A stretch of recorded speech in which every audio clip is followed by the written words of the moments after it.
Welcome to my home.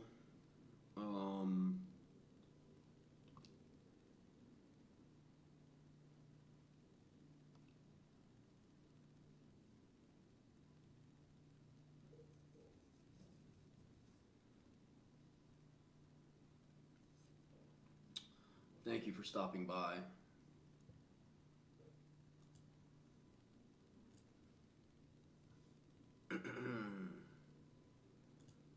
I don't have much planned for you guys, but as always, I'll do my best to entertain you while also serving my own needs. I have a lot to do.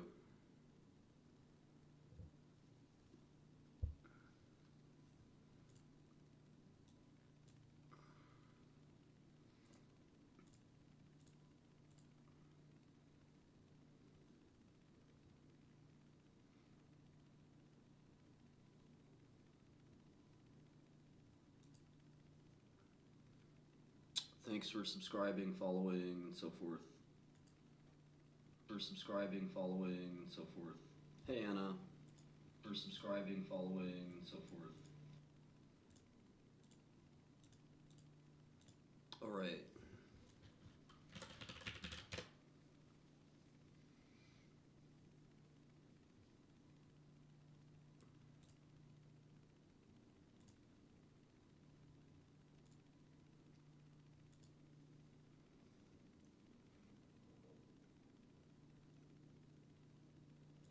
JPOW deepfakes. Good for you.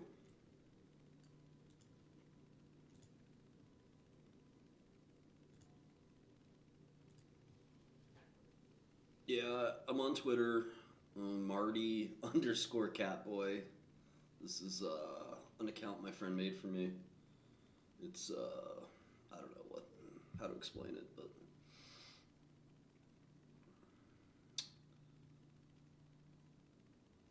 do y'all know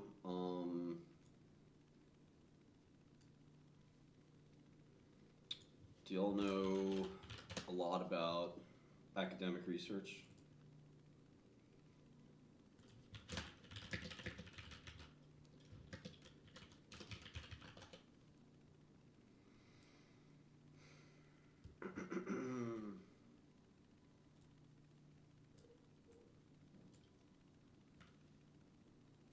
Fifth year PhD, damn. I'm just talking about academic research in general, the whole publishing paradigm. Not everybody may be aware of it.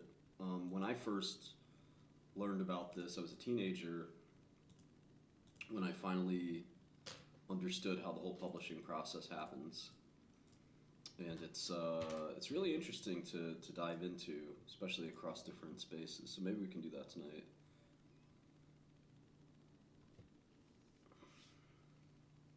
Tech transfer is a whole other story.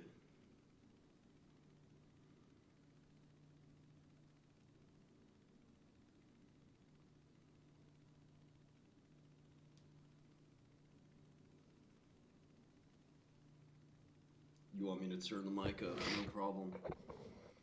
Alright. So I'm still waiting to get started, just because my audience is so small. But I'm sure it'll pick up.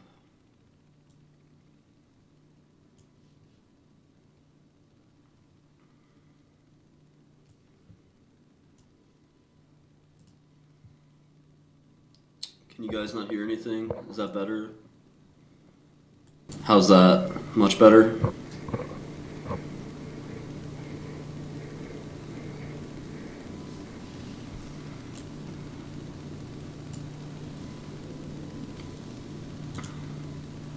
Okay, great.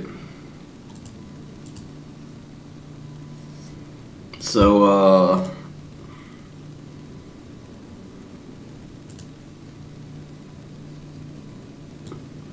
there's one journal called Nature that I think is really good.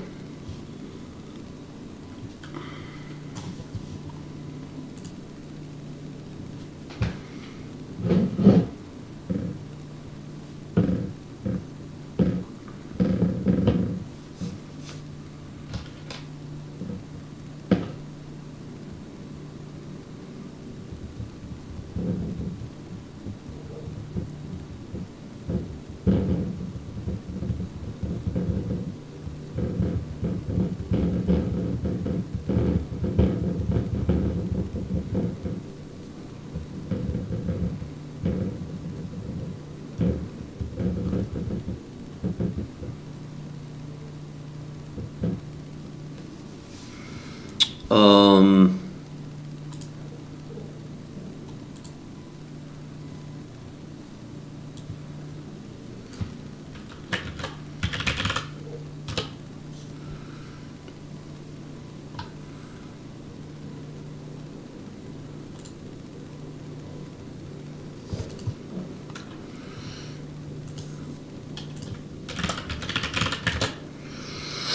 so let's see if we can glance at nature. So nature is an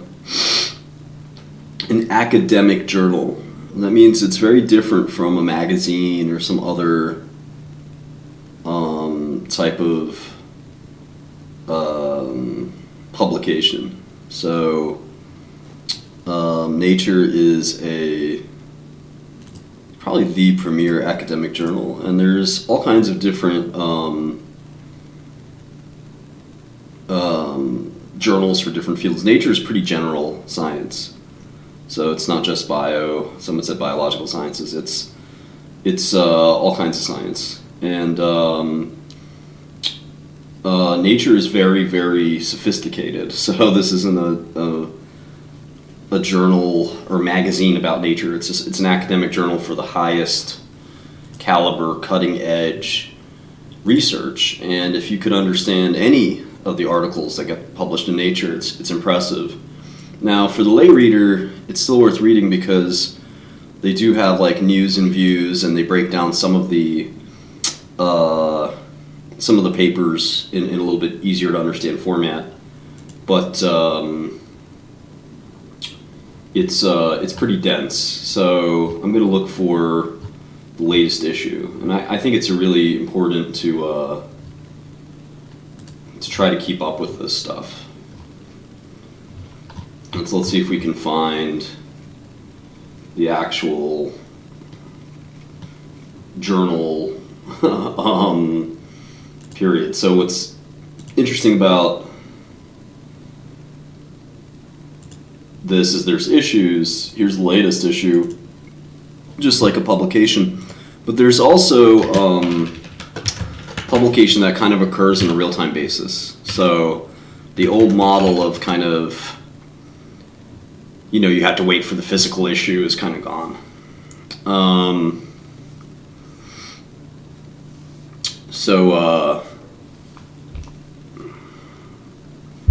I don't read Scientific American. I read it in prison, but not really too valuable for me. So anyway, this is issue 7954. I'm going to copy and paste it so you guys, if you want to read it, you can. So a lot of these are behind paywalls, which is a little bit painful.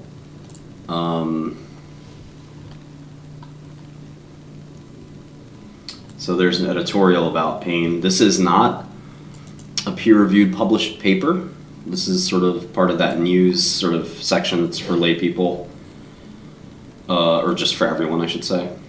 Global action on water. You see a little bit of activism in Nature, which can be a little preachy. A gem of a material could provide a shield for spacecraft. Interesting. People scrolling online news are 1% less likely to click an article for each positive word in the title. Isn't that interesting?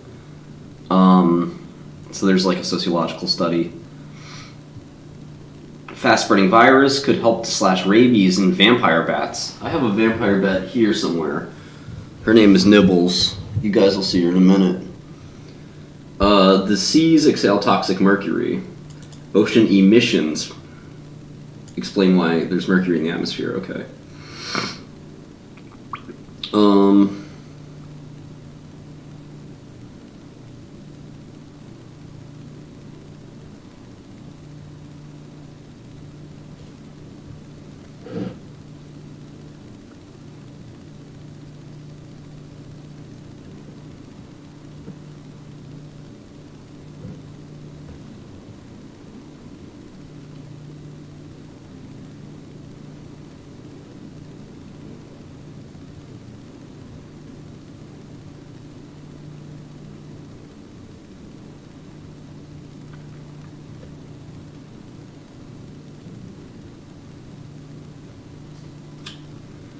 Okay, COVID origins links to raccoon dogs.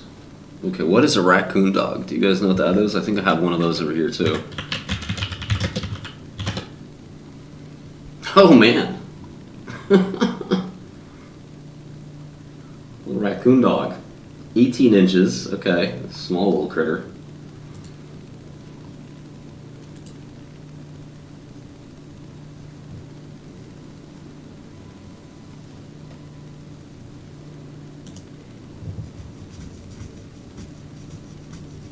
Fox-like canid. Most closely related to foxes. Interesting. Family Canidae.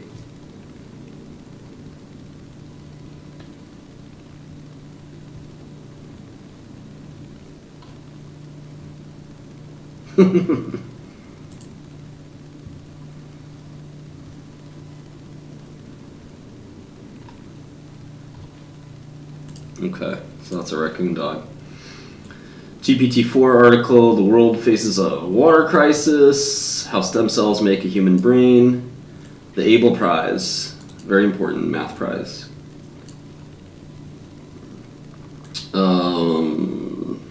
ARPA H, eLife, definitely a weird journal, eLife. I'd recommend reading that one as well. Chronic pain article. Then there's like usually some advertisement type stuff, which is kind of weird.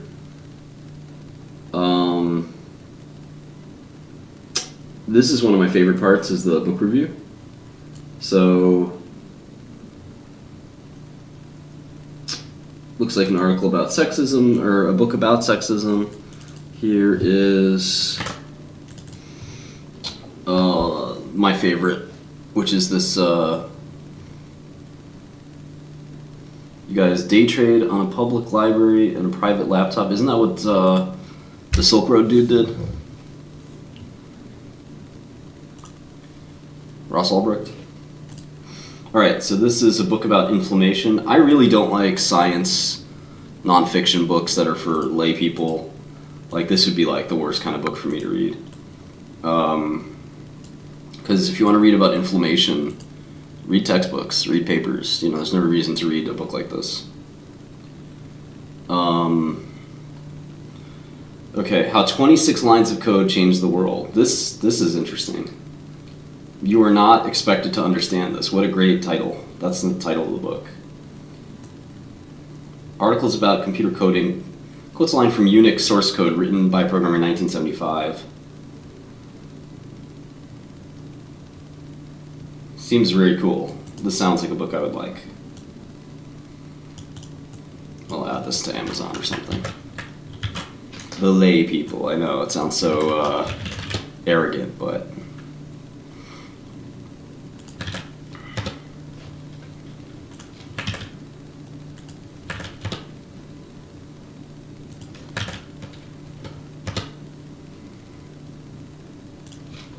Alright, everyday life in the Ice Age. On the trail of black body radiation. Okay, this could kind of be cool. This is a book about Max Planck. That'd be kind of neat. I'll take a look at that. I'm trying to learn more about physics. I used to love physics, but then I stopped caring about it for like 20 years, and now I find myself like really undereducated. Economic development. I don't know. Oil Beach, how toxic infrastructure threatens life in the ports, and that's it. Okay, so that's the book section. Opinions. Cape Town Statement on Fairness and Diversity in Research, great. Why we need an economics of water is a common good. Okay, also not my thing. Pandemic productivity loss. Guardians of Ecuador's diverse frog species, cool. Okay, now finally we get to the research. So all the stuff, the other stuff isn't really, it's like the appetizer.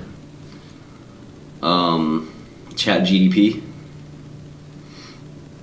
Southern Ocean heat sink hindered by melting ice. Simulations show melting of Antarctic ice reduces the production of deep water that stores heat at the bottom of the Southern Ocean. Little climate change analysis there. Inheritance of epigenetic DNA marks studied in new mouse model. Okay. So can DNA marks be passed down from parent to offspring? A mouse model involves targeted DNA methylation. Sounds pretty interesting. Maybe we'll take a look at that in a second. Earliest molecular events of vision revealed. So this is a developmental embryology type thing. Rhodopsins, very interesting proteins that respond to actual photons. Pretty interesting. Eggs made from male mouse stem cells using error-prone culture. That's pretty wild.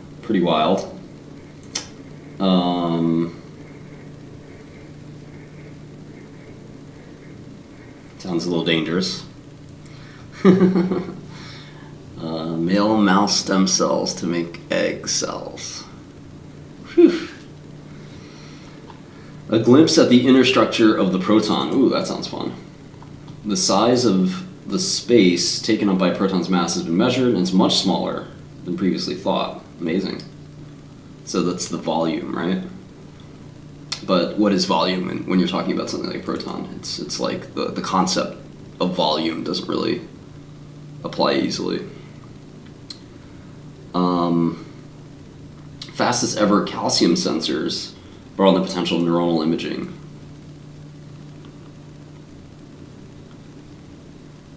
Interesting, okay.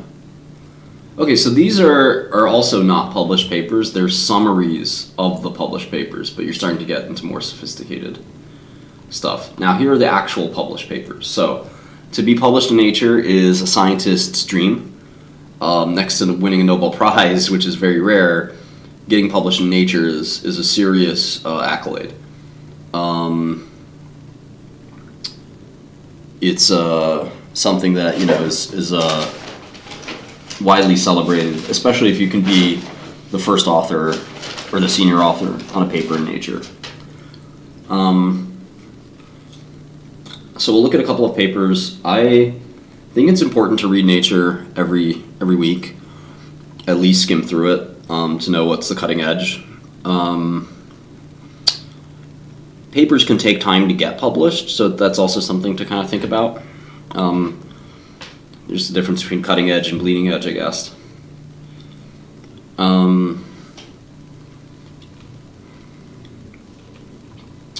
So here's the first article. Forming intra-cluster gas in a galaxy protocluster at redshift of 2.16. So this is astronomy. I'm sure you guys know what redshift and blue shift is. Pretty cool concept. But then it gets into things that only astronomy people would know. The Sunyaev-Zeldovich effect. I've never heard of that. It's a distortion of cosmic microwave background radiation. It's watching the three-body problem. They talk about the cosmic microwave background. In that, again, a physics concept and an astronomy concept. Very interesting stuff, just not my world. All right, determining the gluonic gravitational form factors of the proton. So this is kind of what was talked about earlier. So this is the idea of a gluon.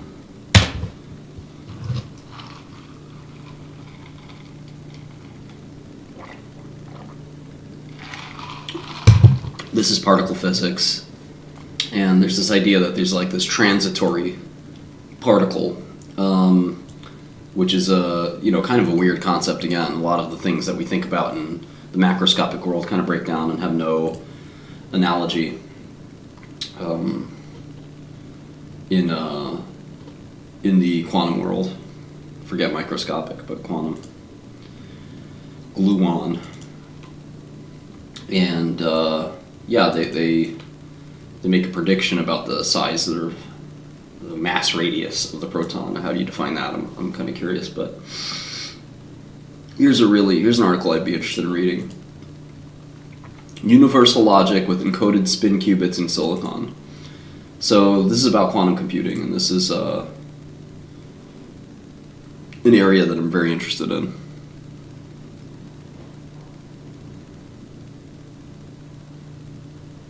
Here's the article. So this is what a published paper looks like.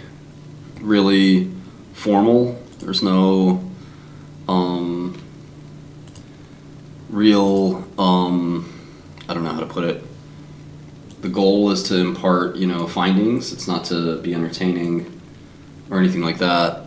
And this is what the whole academic life is about, getting these papers out. Obviously Nature, only so many people get to publish in Nature, but this is the goal of these academic workers. Sometimes we call them workers. But researchers, scientists are also very reasonable. The first thing I like to look at is where are they from. And you can see these people are from some place called HRL Laboratories. That's really spooky because you never see too many folks from industry get published in Nature. And I've never heard of HRL Laboratories. Is it Honeywell? Who the heck is HRL? I've never ever heard of these guys.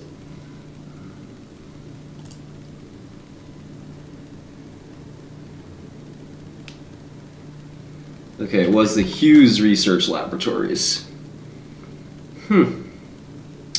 That is so weird.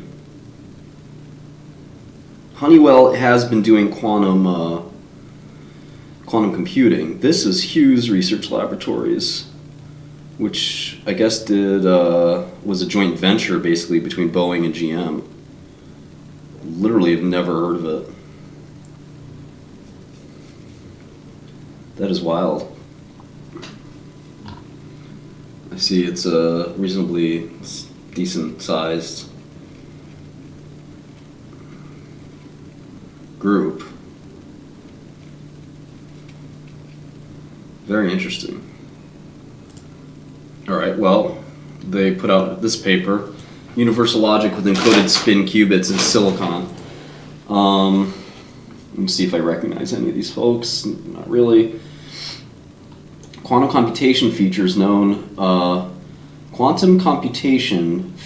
known examples of hardware acceleration for certain problems, but it's challenging to realize because of its susceptibility to small errors from noise or imperfect control. That's sort of the biggest problem with quantum computing, is this error handling and controlling errors and error propagation. Rest in peace, Gordon Moore. Absolutely.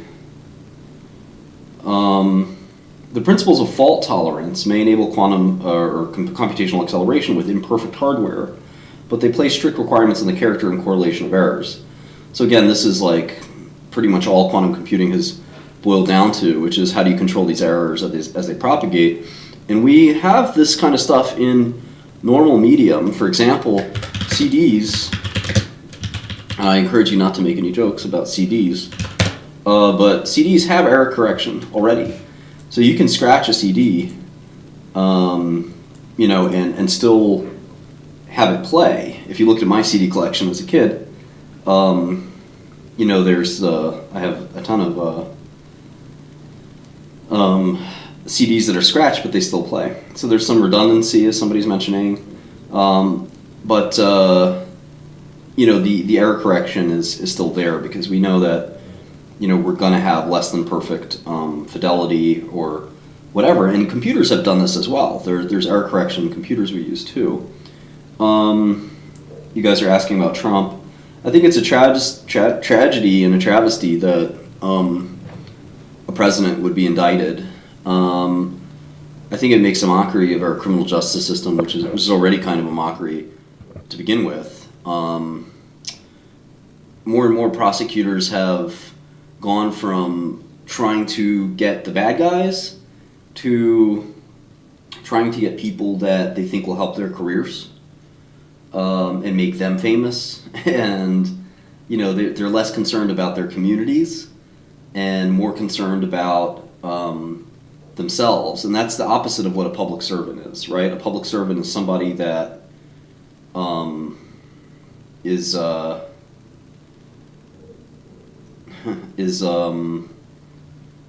dedicating their lives to helping their community or their country. And the highest public service is, for example, going to the military. but people who do public service as a prosecutor and pick who they're going to charge while they let a lot of other people go for politically expedient reasons. It's really a tragedy. Nobody should be above the law. That's certainly true, but the problem is that that's not the case here. Choosing who's above the law and who isn't based on certain criteria is really terrible. And we have a tradition in this country where political stability is important, and charging the president for what's a relatively kind of minor crime is something that I think is, really a disgrace. It's never happened in the country's history. It, to me, signals maybe the beginning of the end of America. I hope that really smart people start to join the government and stem this kind of insanity that's been happening. But let's talk about science a little bit. Prince of Old Chin. I don't know if that's me, but okay. All right.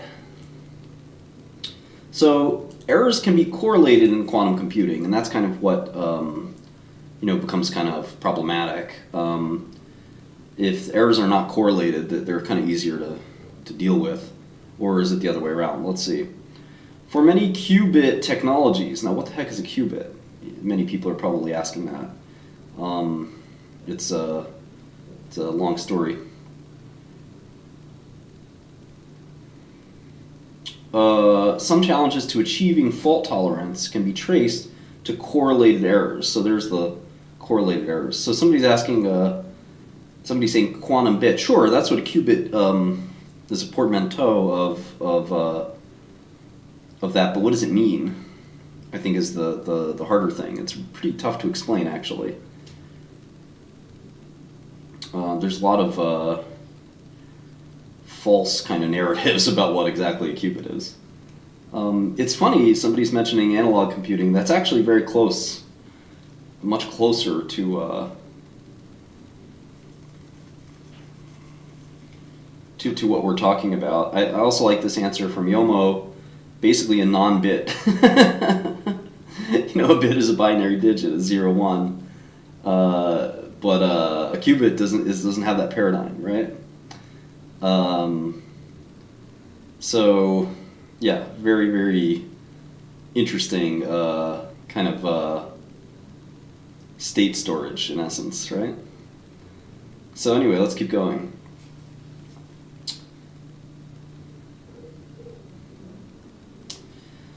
So, challenges to achieving fault tolerance, which is what we want, right, can be traced to correlated errors, which are the problem, arising from the need to control qubits by injecting microwave energy matching qubit resonances. So like I said, this is really, really complicated stuff. Here we demonstrate an alternative approach to quantum computation that uses energy degenerate, that is a specific meaning in physics, encoded qubit states controlled by nearest neighbor contact interactions that partially swap the spin states of electrons with those of their neighbors. Okay? Calibrated sequences of such partial swaps implemented using only voltage pulses allow universal quantum control while bypassing microwave-associated correlated error sources. They use an array of 6 silicon germanium quantum dots. This is an isotope of silicon. Built using a platform that is capable of extending in 2 dimensions following processes used in conventional microelectronics. We quantify the operational fidelity of universal control of 2 encoded qubits using interleaved randomized benchmarking, finding a fidelity of 96% for encoded controlled NOT operations and 99% for the encoded swap operation. The quantum coherence offered by enriched silicon, the all-electrical and low crosstalk control of partial swap operations, and the configurable insensitivity of our encoding to certain error sources all combine to offer a strong pathway towards scalable fault tolerance and computational advantage. Okay, so really complicated stuff. But and it gets more complicated. This summary is actually fairly understandable, but fault tolerance is sort of the key in this. And there's another 18 pages about how this all works. Fredkin gate. Anybody knows what that is? They describe their device, which is kind of neat. 5 nanometer thick silicon well. This is a schematic. This is a SEM, scanning electron microscope view. So this is just 200 nanometers. Really, really, really tiny. Not quite atomic size, but not too far.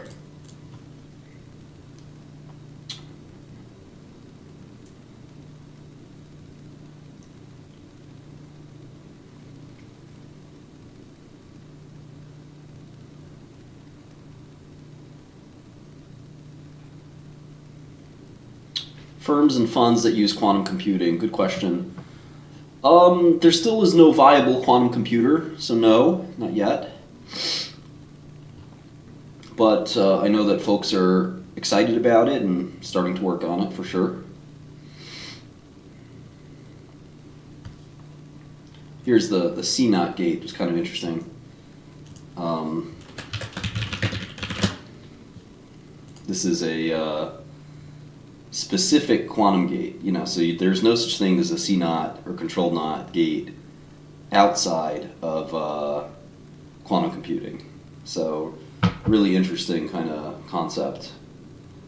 If you want to look that up, what a C0 gate does, or what a Hadamard gate does, or whatever.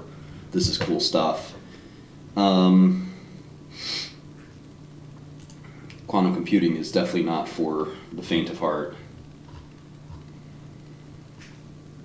Number of Cliffords. We're not talking about dogs. Clifford sequence. So this is like, again, the highest end science you can think of, really. And one of my favorite things to do is to there'll be a functioning quantum computer much sooner than the end of the century. I think we'll be there much sooner. Jambo, thank you for subscribing. So one of the favorite things I like to do in these papers is, yes, I like to read them, but one of the most important things is to actually go through the references. And so here's an example of a reference that looked interesting to me. This is by Fredkin himself. It's called Conservative Logic. Ed Fredkin, is he still alive? Yes, he is. CMU. Oh wow, yeah, that's right. He was a really important guy in a lot of different worlds. I'd like to meet him. Early pioneer of digital physics, working on reversible or adiabatic computing and cellular automata. My 329 stream isn't available because of I played some music on there, so Fredkin. That's so interesting. Worked with Ben Gurley, who designed the PDP-1. So this guy was literally at the start of computing. He's still alive, 88 years old. I wonder what his Fredkin's paradox is. The more equally attractive two alternatives seem, the harder it can be to choose between them. No matter that, to the same degree, the choice can only matter less. Thus, a decision-making agent might spend the most time on the least important decisions. That's a very good paradox.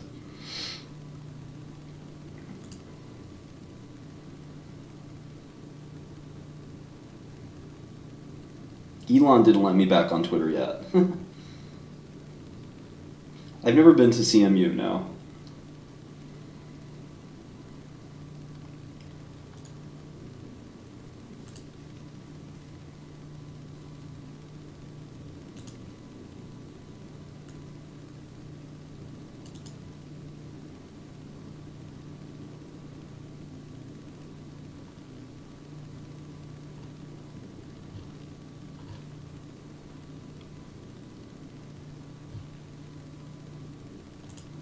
So Fredkin's paper, International Journal of Theoretical Physics, this is 1982. Paper called Conservative Logic. Sounds like something I'd probably should read. Sometimes I like to read these older papers and understand kind of where we came from. And again, you can go down this rabbit hole of reading the references of this paper. And you can kind of trace them almost like a genealogy.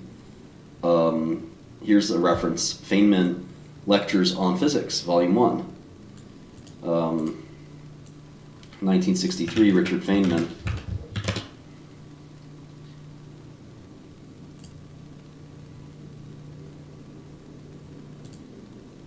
Here's Volume 1, and it's free.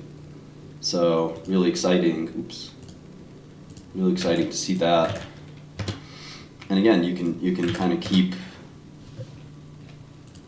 looking and keep delving. And this is a 2-year course in physics by by Feynman. So very cool. Feynman.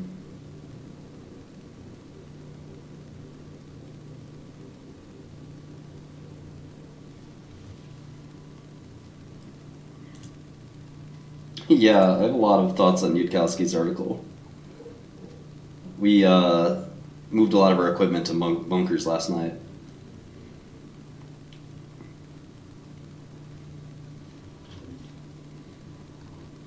Because the airstrikes are coming soon. There's Landau, who's a very important figure in physics. As was Landauer, 2 different people though.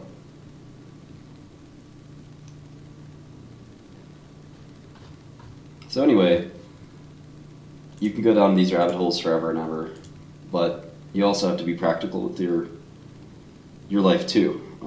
In some ways, I'd love to see be focused on physics forever, but in other ways, or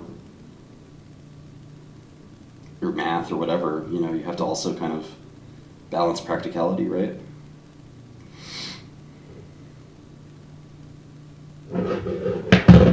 Oh, I have to log into my MIT login. Let me see here.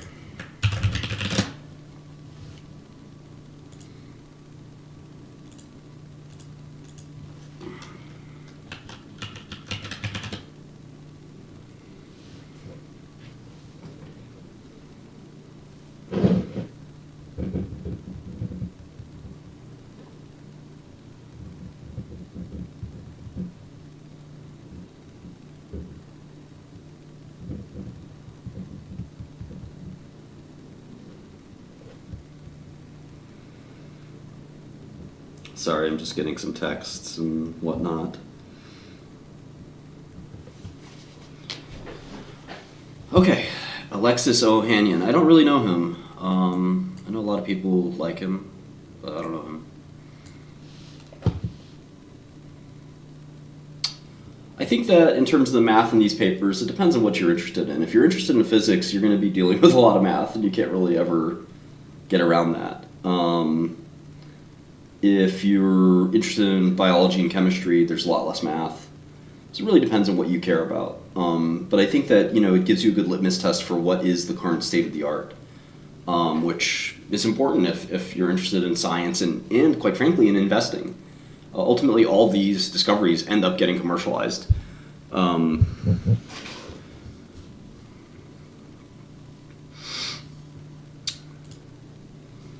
All right, so again, some interesting papers here. The race for quantum computing is there. This is probably one of the most important papers. I read this in prison. A lot of people memed about this paper because it was kind of shitty, but quantum supremacy. The word supremacy, a lot of people don't like that word for obvious reasons. But quantum supremacy is this idea that one could show that the quantum computer is faster than a traditional computer. 1 million people have accessed this paper, which is crazy for a scientific paper. This is not an easy paper to understand.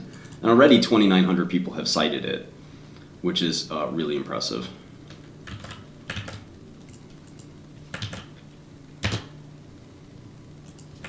I would say the aggregate value of the people listening to this chat room right now, net worth, is well over $1 billion. Because I know some of the people who are watching.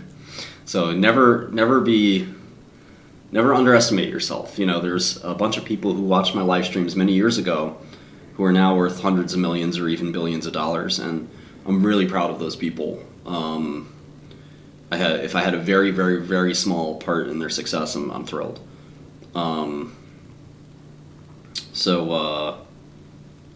Yeah, different CEOs, different whatnot. I think my main goal is to help motivate people who maybe didn't think that they could do it themselves, whether it's becoming an entrepreneur or even just getting up in the morning and being a functional adult, anything from all the way on the left to all the way on the right.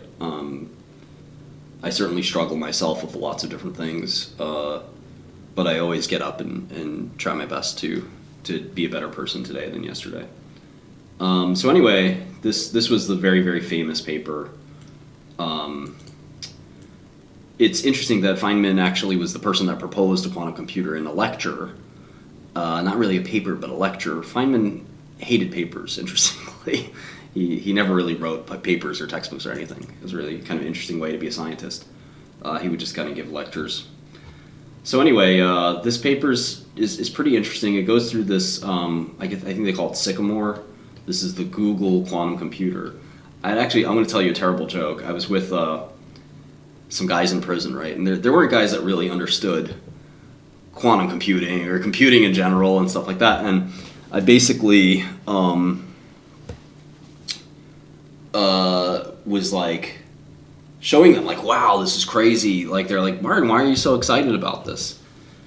And I was like, this is Google Sycamore. And they're like, what is it? And I showed them the whole like cooling chambers and stuff like that. And I was like, and I knew like I wasn't going to get very far with my audience about what the computer could do or what it was. So I said, and again, I was completely joking here, but I said, and it was the cover, interestingly, it was the cover of this Nature journal. Let's see. There was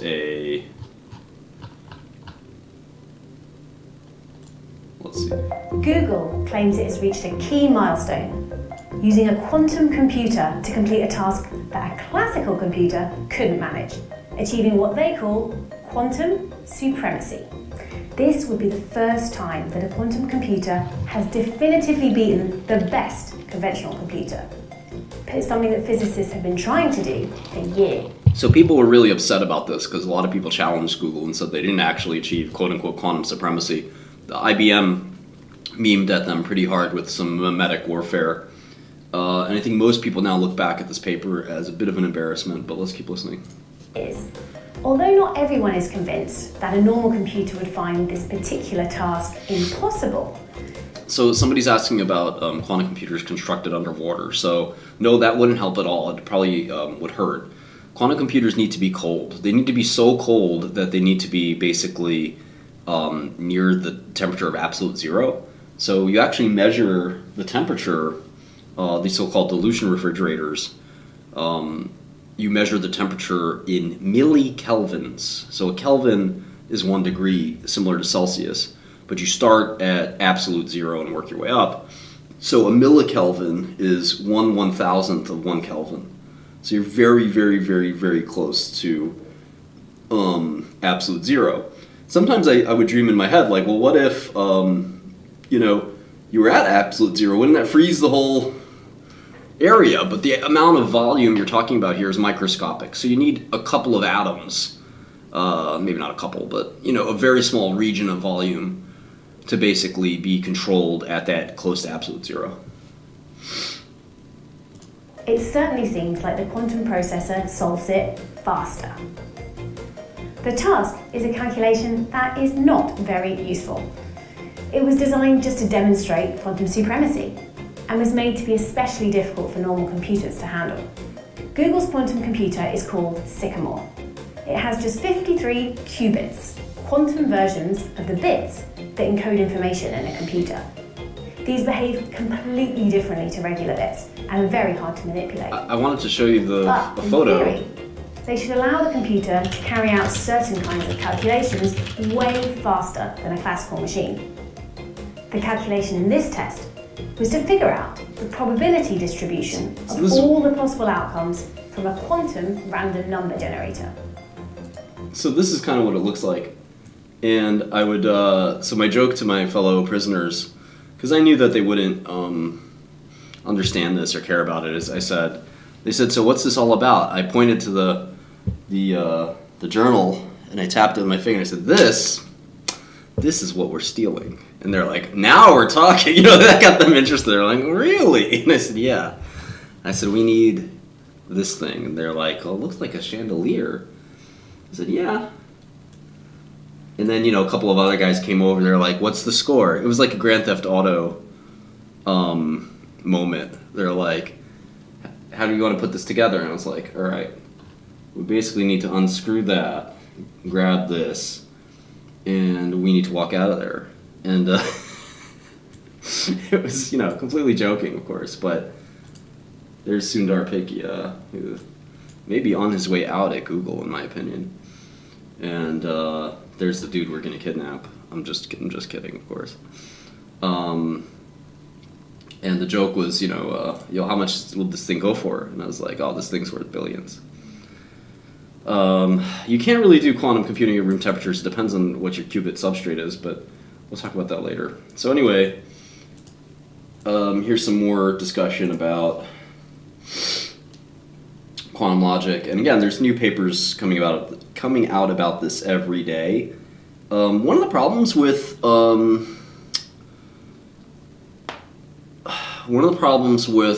non-biopharmaceutical or biological sciences research is there's no PubMed for this stuff. And you have a lot of these innovations being published in a separate place called Archive, which is ARXIV, it's pronounced archive, and that's a so-called preprint server. So the preprint world is sort of getting out of the academic publishing world. Somebody was asking earlier, and I should have mentioned it, how do you get published in a place like Nature? Well, it's gotten a lot. There's a board, there's a submission process, the board reviews and approves who gets published, and if you're not somebody who's a notable scientist, you probably won't get published. And I think that's kind of a worrisome thing. Some people say that Einstein himself would not be published in Nature today, which is really, kind of a, tragedy. So there's a little bit of politics in these journals. Who's on the editorial board, who isn't, what have you last said and done? I'd fear that, they would turn away some fairly significant publications depending on that. So, again, you see all these interesting papers that they reference. And I like glancing at them to think about, well, what papers should I be reading? And I notice right now, just looking at this, there are a whole number of advances in quantum computing that I'm behind on. I did jump on the AWS bracket system to look at you can actually rent out a quantum computer, which is kind of crazy.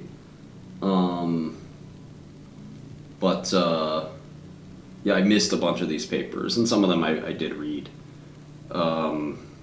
years ago, but quantum computing is one of these weird areas where the ability for the average person to really even pay attention to this space as an investor or as an entrepreneur is very limited. The amount of people that could actually, look what I found, that could actually be interested in this space. Because, it's not like software. You can't just get in your garage and start making a quantum computer. It's rather cumbersome. So on the software side, though, there are quantum computing techniques and languages even, and APIs, and on AWS Bracket. It's kind of impressive, actually. It's actually affordable to rent. a quantum computer on AWS, which is kind of mind-boggling if you think about it. I wouldn't rent it for more than a couple hours, but you could rent a quantum computer on Amazon, which is really wild. All right, let me save this paper and I'll read it later.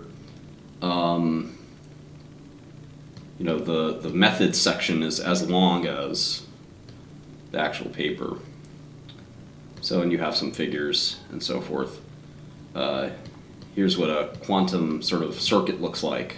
These are Hadamard gates, which are really interesting. Also, gates that don't exist outside of the quantum concept. And one day we'll be programming this stuff, and some people do this today. Here again are the control NOT gates and stuff like that, and you can see that quantum computing almost looks like a score in music. It's kind of neat. So anyway, that's the latest and greatest in quantum computing. Again, a mysterious article from a very mysterious place called HRL Labs, which I had no idea they existed, and thought I was aware of most of these efforts. All right, next paper. Thousands of conductance levels in memristors. Okay, what's a memristor? This is another really exciting technology, cutting edge, bleeding edge.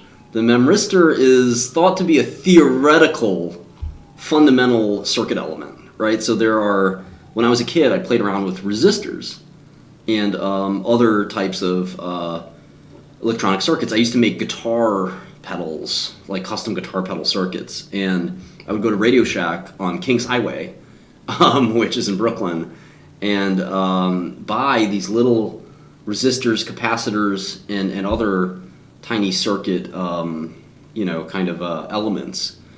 The memristor is a very unique concept.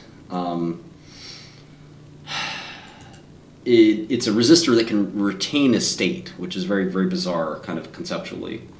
And you can't really buy memristors right now.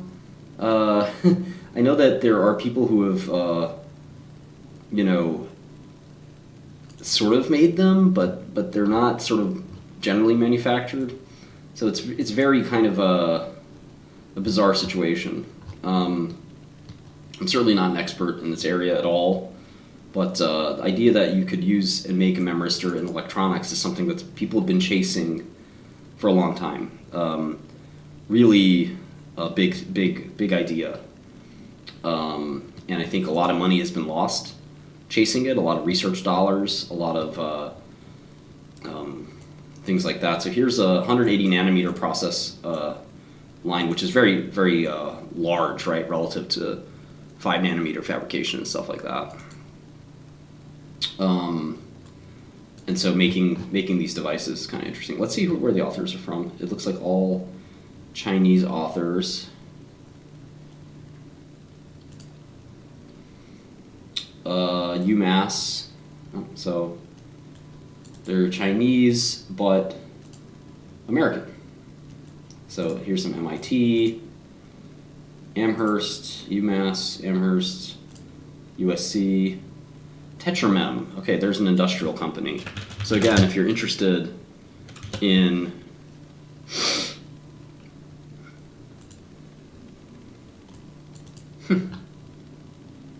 Tetramem, accelerate the world. I like that.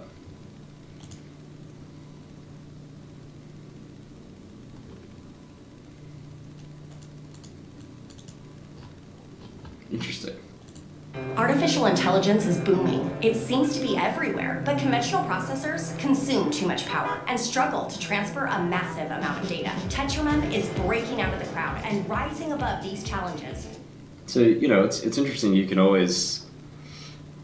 see they put out a press release just because they got a Nature publication. You can find interesting potential investments just reading Nature. Mostly academics. It looks like probably a former academic that went to that company. Well, there's 2 Tetramem people, actually. 3, 4. But the first author is actually at Tetramem now. and at the Amherst place. So, really interesting idea. Again, I'm not a semiconductor person, so I really kind of don't even know what I'm looking at, but I do know a little bit about memristors. All right, bright and stable perovskite light-emitting diodes in the near-infrared range. So these are LEDs. There's always a lot of publications about new advancements in LEDs.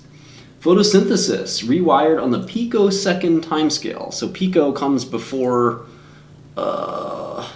it's nano, then pico. So this is a very, very, very short second. In vivo ultra-fast TA spectroscopy, extraction of electrons directly from the photoexcited states. Really interesting, but not that interesting. Pico, femto, atto, right? What's after atto? Does anybody know? Nano is a billion, right? So pico is a trillion. Then femto is 1,000 trillionth. And then atto is 1,000,000 trillionth. There's another one after that. I just don't know what it is. Oh, Zetto, maybe? Zetto? I don't remember. All right. Abyssal ocean overturning, slowdown, and warming driven by Antarctic meltwater. So this is about climate change. I like stuff like this, actually. Zepto. Okay. Diagnosing destabilization risk in global land carbon sinks. Another carbon climate change article. Or paper. We call these papers, not articles, but you can call them articles if you want. Diagnosing destabilization risk in global land carbon sinks. Yet another one. Oh, that's the one I just saw. Degassing of early formed planetesimals. Cool word, right? Restricted water delivery to Earth. So this is the idea of how the solar system formed and things like that. Continent-wide declines in shallow reef life over a decade of ocean warming. Decade is certainly not enough time to measure too much in climate, if you ask me. Entwined African and Asian genetic roots of medieval peoples on the Swahili coast. Okay. It's one way to get in nature. Diminishing benefits of urban living for children and adolescents' growth and development. So this is like a social population science article. Now something more my speed. Fast and sensitive G-camp calcium indicators for imaging neural populations. So I saw the earlier description of this. I guess it's about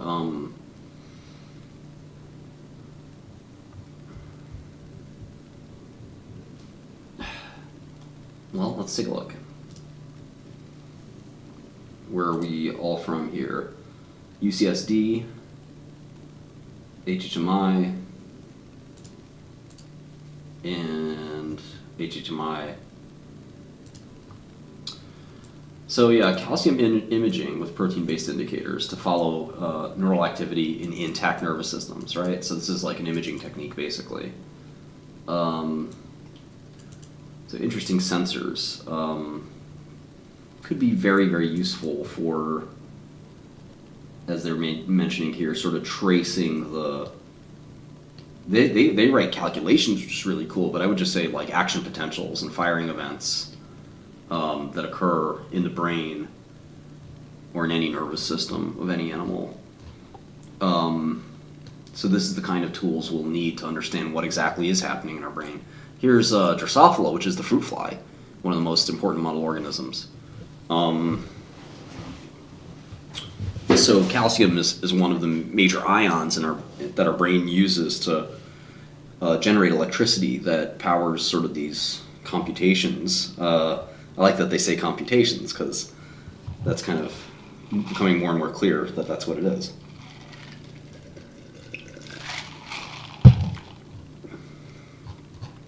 So we're just going through the issue of nature. It's really not that big of a deal. If there's something really, really important and interesting, we kind of save it and we'll read it later.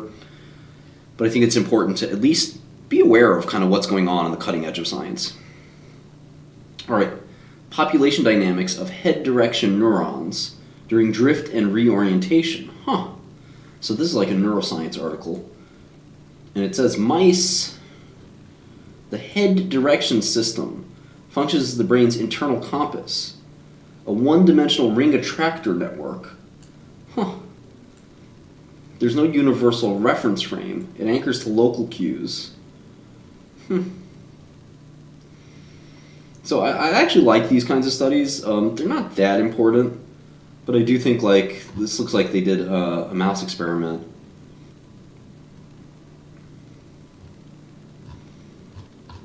Where they're basically trying to understand exactly what's happening in the mouse's brain as they navigate. And these tools and these experiments give us quite a bit of information about how different parts of the brain work. All right.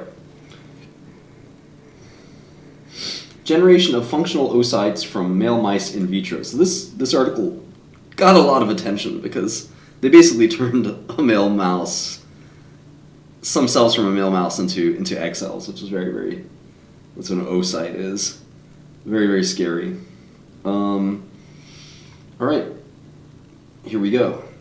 Immunoglobulin M, IgM, perception by FC micro R, or FC mu R, not micro, mu. So there's an IgM receptor, and this is basically a structural biology paper. There's usually one or two of these in Nature every issue. Shut up, kitty. So yeah, IgM is like not the most studied immunoglobulin. We usually study like IgG or IgE, but IgM is important too, and there is one receptor for IgM, which is the Fc, fragment crystallizable receptor. And there have been a lot of interest in inhibiting the Fc receptors, and that's worked out really well for some pharma companies. Okay, this is pretty interesting. This is MEN1, and I'm actually going to take some notes here in my own file.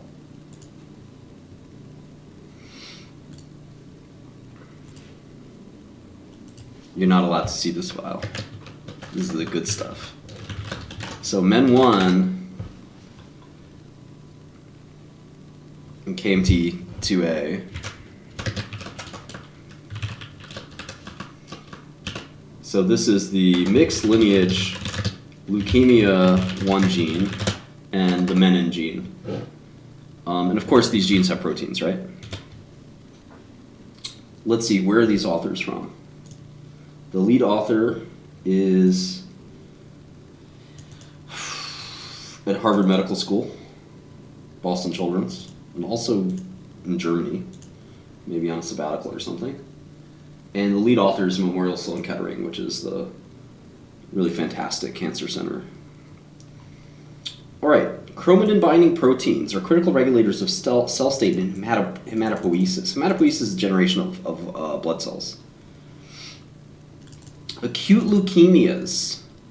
Okay, so there are a lot of leukemias. This is a form of blood cancer. The other main one is lymphomas. So unfortunately, I read a story about a 3-year-old girl who has an acute leukemia. That's a very bizarre case. Let me show you the situation. This is very, very sad. Sorry for anybody who's about to bum out. This young girl, beautiful young girl, Lila, 3 years old, diagnosed with a very rare and aggressive type of leukemia. Needs a bone marrow transplant. Extremely rare type of cancer. I have all the details and doing whatever I can to help, but it sounds like they have some very good physicians who are helping. So really, really sad story. And for a little kid to go through chemo, now I think going to go through a second round of chemo, a second course of chemo. It's really, really frustrating. Blood cancer happens when the bone marrow is mutated. So anyway, acute leukemia is driven by rearrangement of KMT2AR or the mutation of the nucleophosmin gene, NPM1. And so these are when you have these genes that, when they're mutated, they give rise to these cancers. You can kind of make medicine to stop those cancers, right? Hopefully. But anyway, leukemia is driven by those require the chromatin adapter protein menin. This is why menin is a really exciting target for drug companies.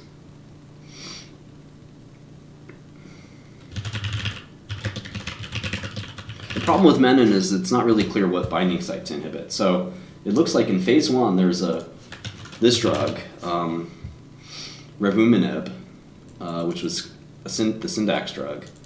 I think Syndax is still publicly traded. And so basically the idea is that,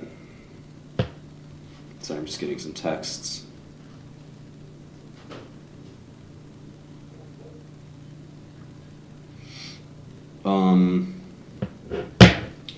The idea is that you want to stop this like drug-drug, protein-protein interaction. So Syndax is, basically worth 1.4 billion, I think all on the basis of this one drug. It's pretty exciting, I think. So again, I'm going to open up my biopharma spreadsheet. So you can kind of see all these things kind of linked together. And you could spend virtually all day in Excel with my paradigm here, and it works fairly well.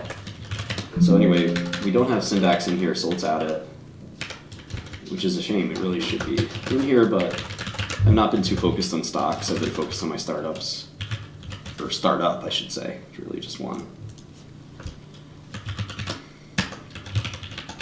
All right, so we'll look at Syndax later.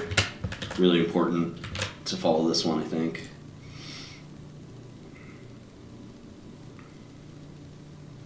So basically, this drug, revumenib, stops menin from binding to MLL1, which is another protein, right? So now we're up to 4 proteins we've mentioned here. So MLL1 is the menin binding partner. So I guess they saw clinical responses. That's why Syndax is worth 1.4 billion. Let's see.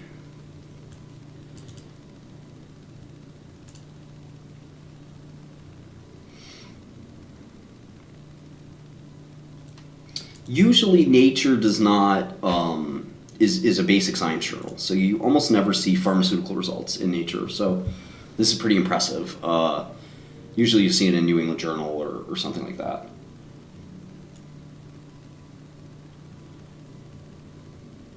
%30 rate of complete remission. Pretty impressive. The only problem is how many patients actually will have these issues. So you can see that it's between 10 to 30% of AML. AML is already pretty rare, so you're really talking about a handful of several thousands of patients. So from a financial perspective, this isn't maybe the biggest market for their stock. But you do see here that in 80% of ALL, in infant ALL, you do see that. I think in those ALL cases, usually you go from bone marrow transplant anyway. So I guess in resistant patients, maybe there'd be a market, but it certainly looks like this drug will be FDA approved, even just on first phase 1, which is crazy, isn't it? I mean, I would argue you can get this drug should be FDA approved right now, even though it just started.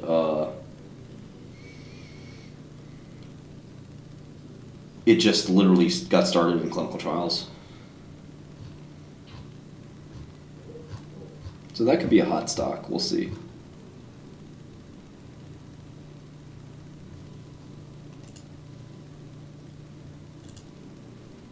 Let's look at these remissions. So patient 1,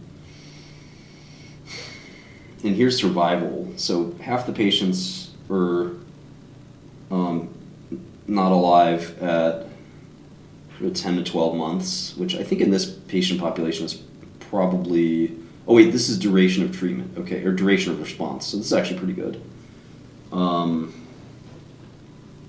Here are the remissions.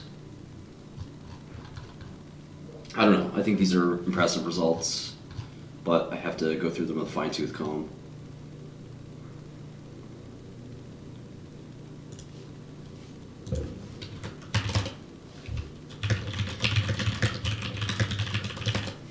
No, there's no control group in a trial like that, because remissions don't happen traditionally on their own without therapeutic intervention. So if you have a 30% remission rate with the therapy, monotherapy, you can ascribe all of that benefit to the monotherapy.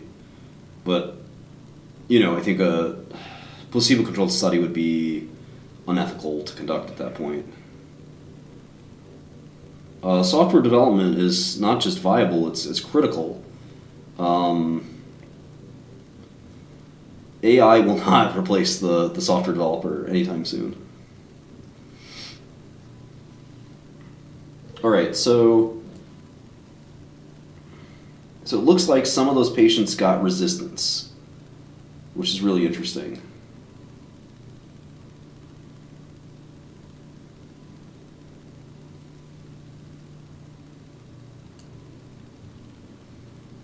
So unfortunate, right? Given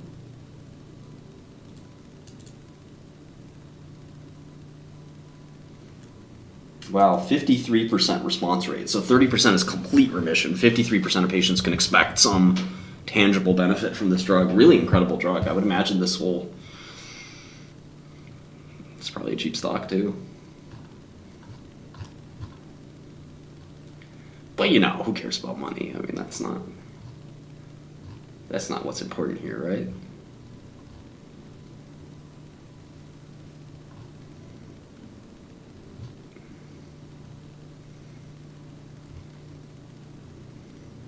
So there's some structural biology, which I really love.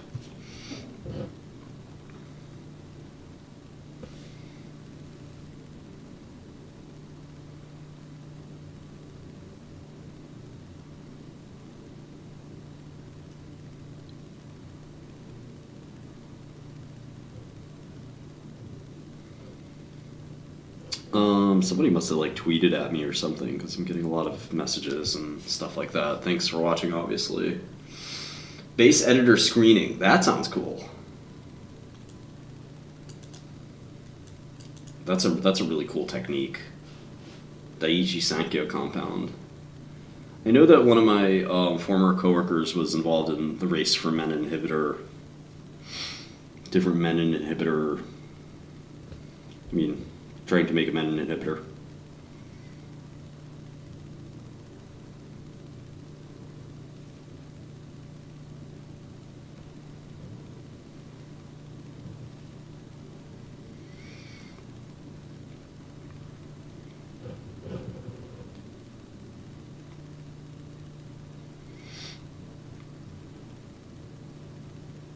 All right, so resistance for menin inhibitors, no big deal.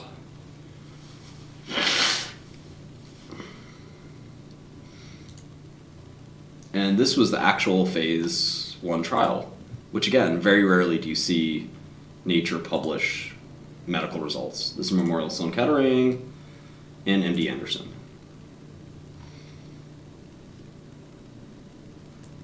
So really big deal. And for me, as a pharma company, I probably would rather get published in Nature. I think New England is,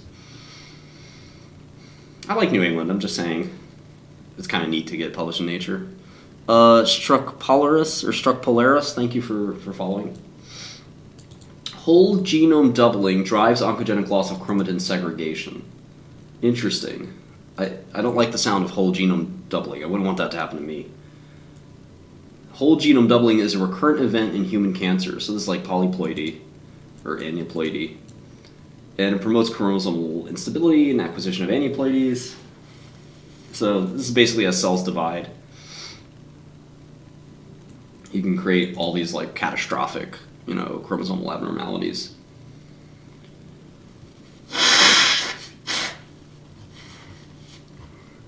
I wonder if I have like a sinus infection or a cold or something. And like, it's been a rough last few weeks for me in my whole nasal passage thing. I need Dupixent pretty bad.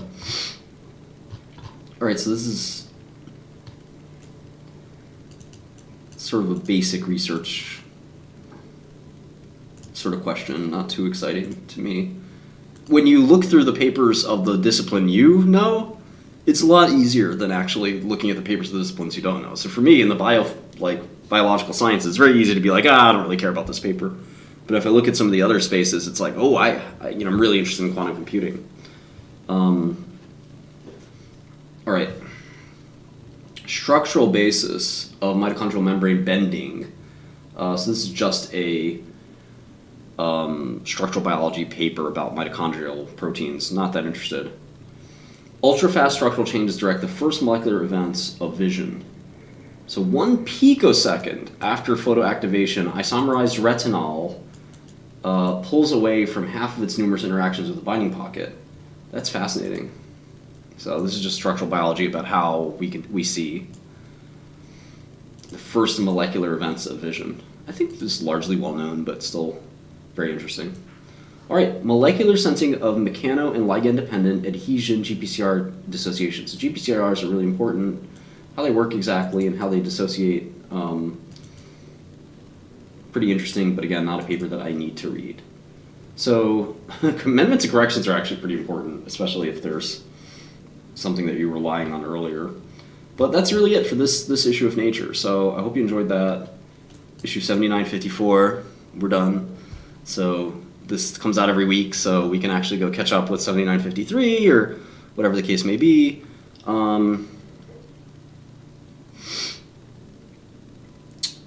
Or just wait for next week's issue. So, in the meantime, I hear my cat stalking around and sneaking around.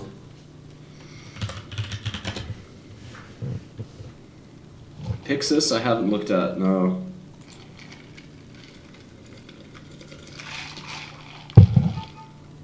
Alright, I have to win this. I need everybody to not give me hints or anything, but like psychically give me some like strength to win. We're playing the French defense here. Of course, we can meme about the French defense, like, France, really? Alright, he made a mistake that is typically not the right move in the French defense, so that's good for us.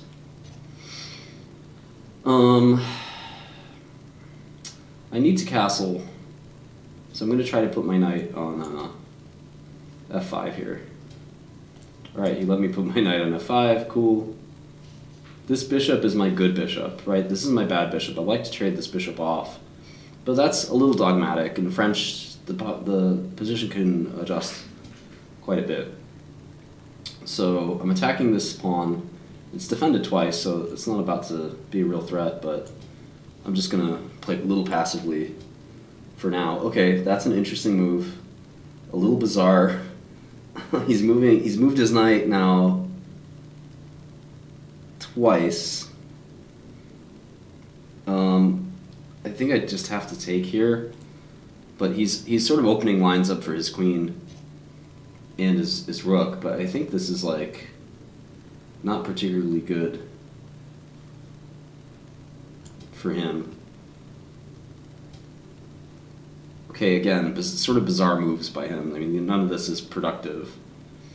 I'm just gonna maybe threaten this pawn, but I don't want to do that quite yet by going here to b6 because knight a4 kind of makes me look a little bit silly, losing tempo.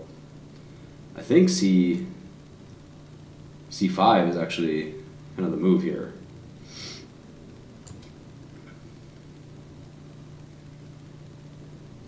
I'm already down time. I'm about 60 seconds off time from him. Alright, so now I have a passed pawn, so this is pretty dangerous. If you're him, you can't be too happy right now. Still not 100% sure how to get this perfect, but we can try it this way.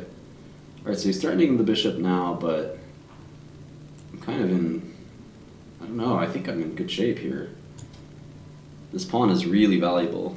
It's very dangerous. Alright, he's coming in for his attack, which I kind of expected, but what's not good is I kind of moved my bishop off the diagonal where I can come back and rescue, which isn't good.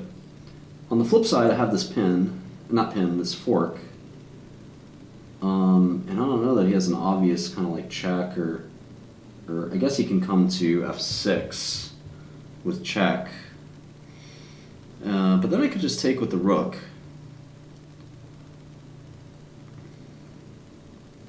You can also take en passant. So with en passant, you can take,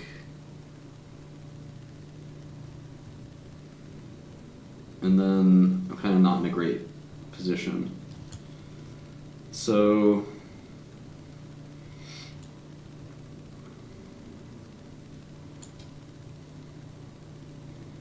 kind of want to get out of that pin. Okay.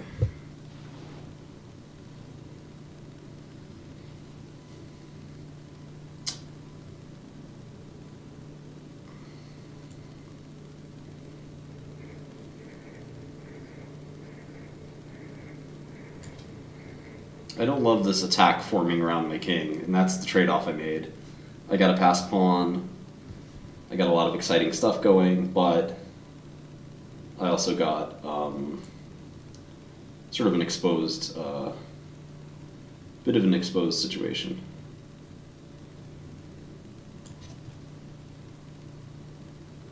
I will say this knight is kind of hanging out. Okay, good. This is not great here. I see this bishop is about to arrive on g5. Okay, great. So that's not that big a deal because I can exchange here. This really simplifies the game. I'm not in any serious threat here. I can defend that, I think, relatively easily. Let's see.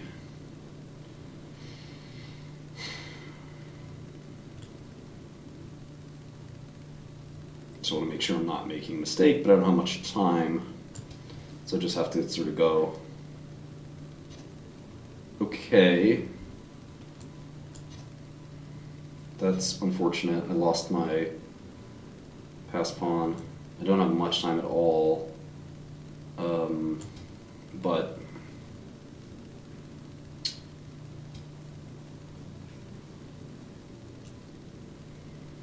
I still have another passed pawn.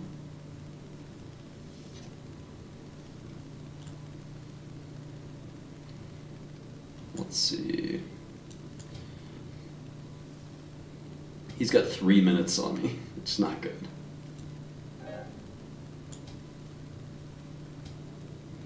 Okay.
All right, GG.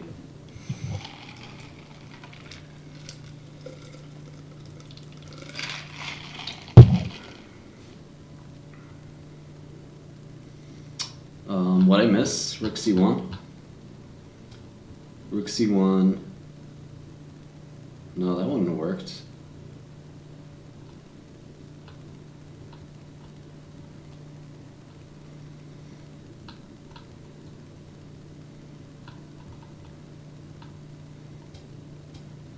Oh, here?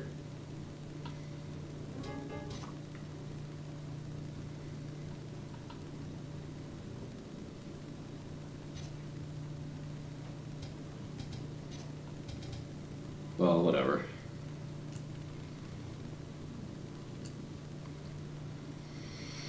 Oh, French defense no good. Ever thought about getting a haircut? Oh, you guys are mean. Don't hurt my feelings.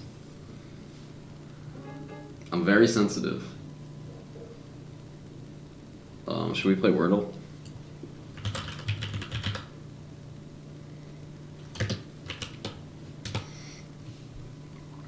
I'm very sensitive, okay. Okay, we got an R and an E. Can you guys see my screen? Okay, good.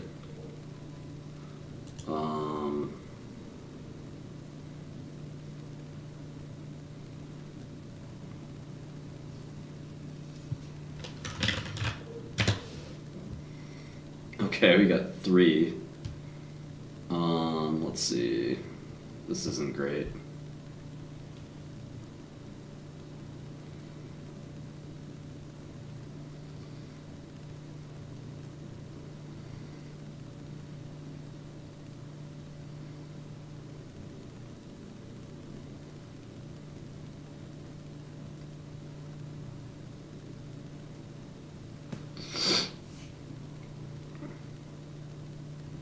Where's my cat been? She's been very quiet.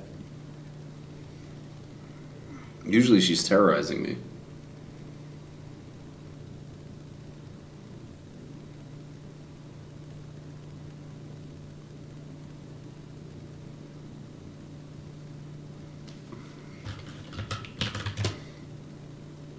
Okay. So we should be able to get it on this turn, I think.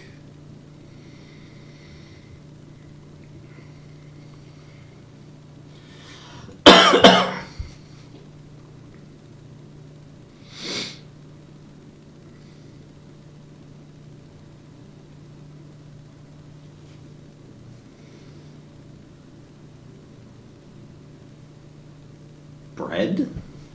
I hope it's not bread. Okay, hey, it's bread. Oh yeah, why not get the treats out? Good idea.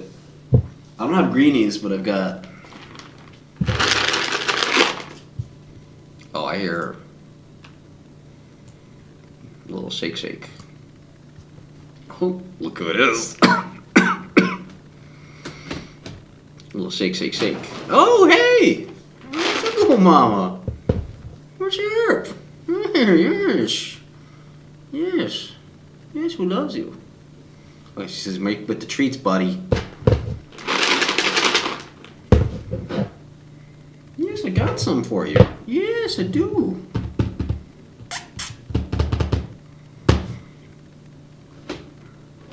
We ready, kitty?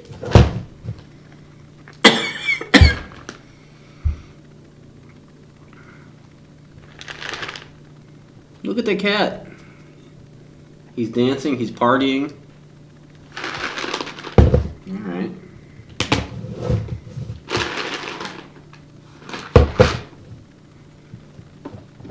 Let's get Kitty Cam. Kitty Cam 2000.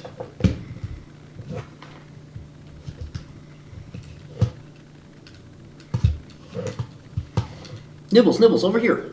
How do you like being Martin Shkreli's cat? How do you like it? How do you like being Martin Shkreli's cat? Nibbles, Nibbles, over here. Nibbles, how old are you? Nibbles, why do you think you were the last in the litter? Why were you the last in the litter to be adopted? No, that's my McDonald's, kitty.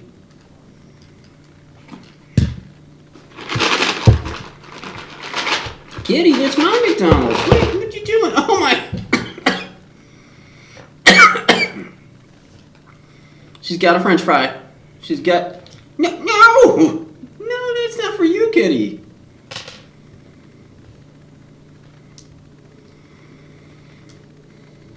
He stole a french fry. Okay, there you go. Now we're talking. You got the treats.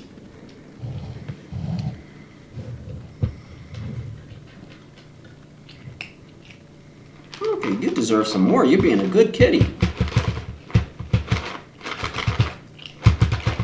You're being a good kitty.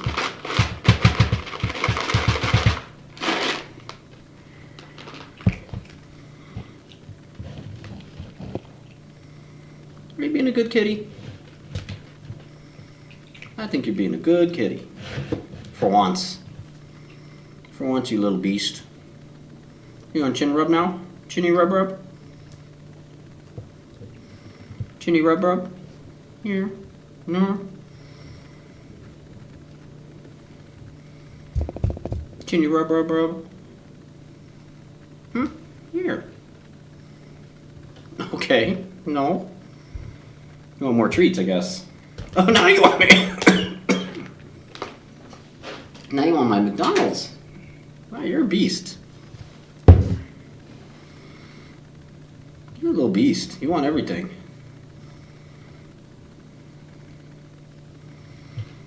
No, not over there, kitty. No.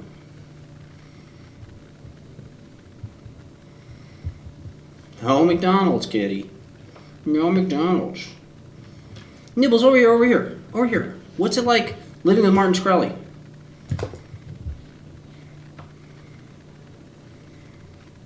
That's my McDonald's, kitty. What's it like?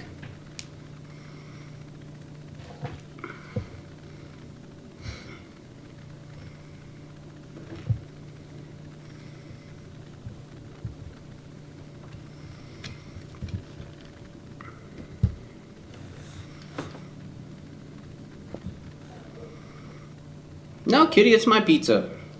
That's leftovers.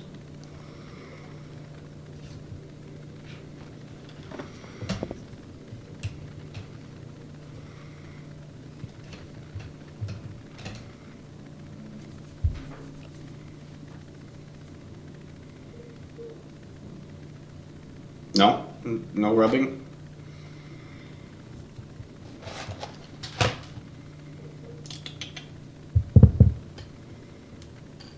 Come here, kitty.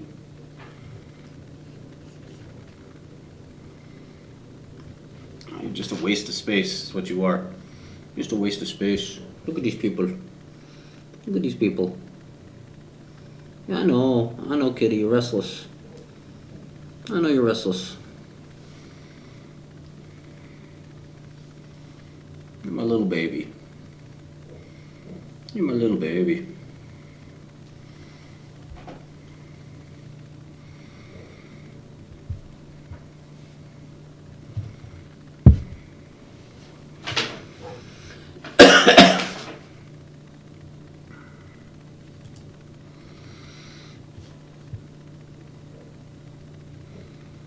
All right, so what do you guys want me to do? I think I might do a little programming, then go to sleep.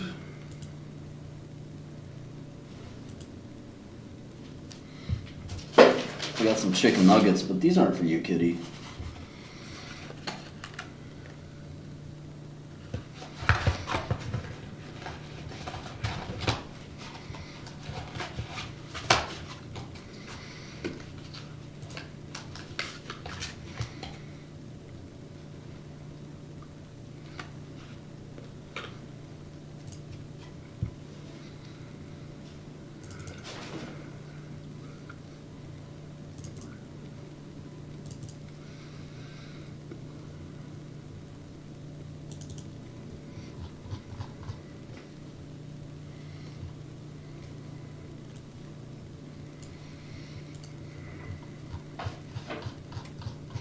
All right, one page down, $7.99 to go.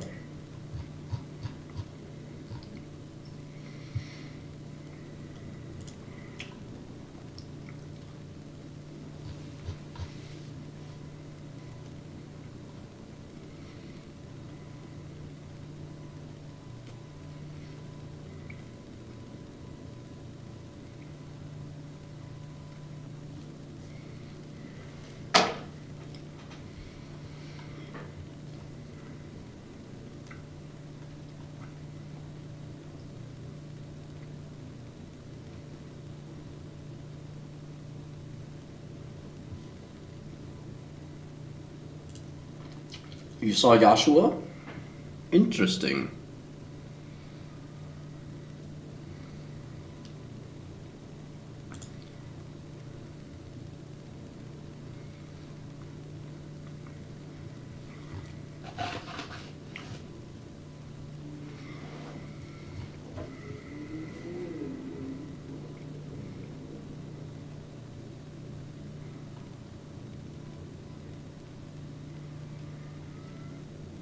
My asthma's kicking in.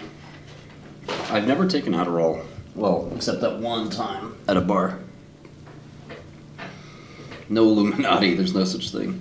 Big Bada Boom, thanks for following.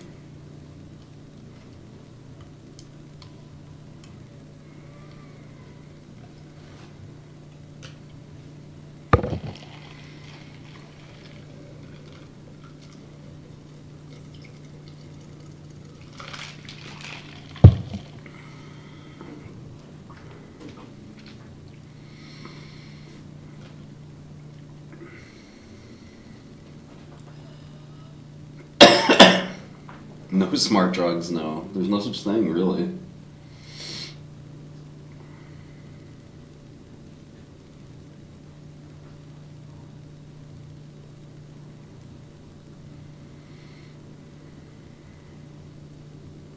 Underflow and overflow.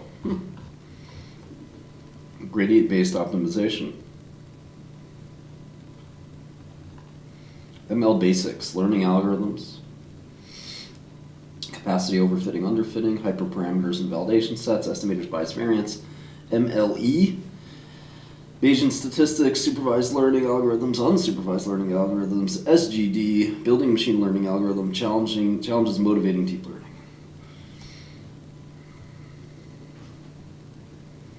I'm not sure which ultra-wide, it's a Samsung.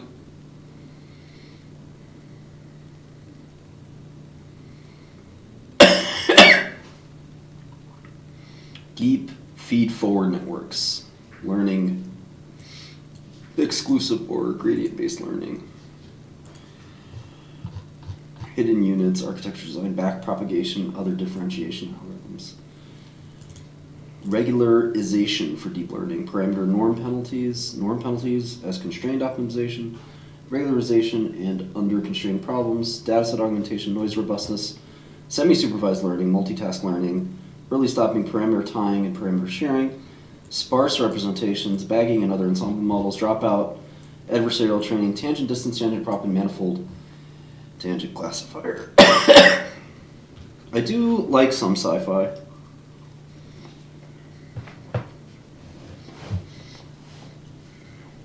I still look at finance, yeah.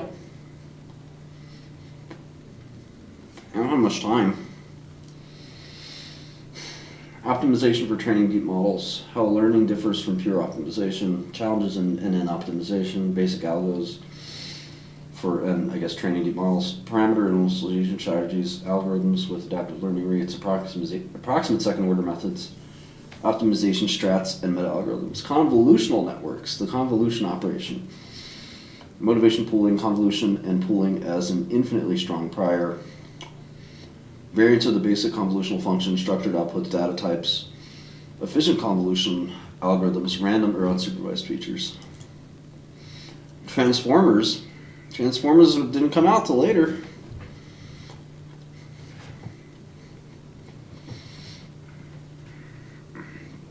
This book is called Deep Learning, by Ian Goodfellow, Joshua Bengio, and Aaron Corbell.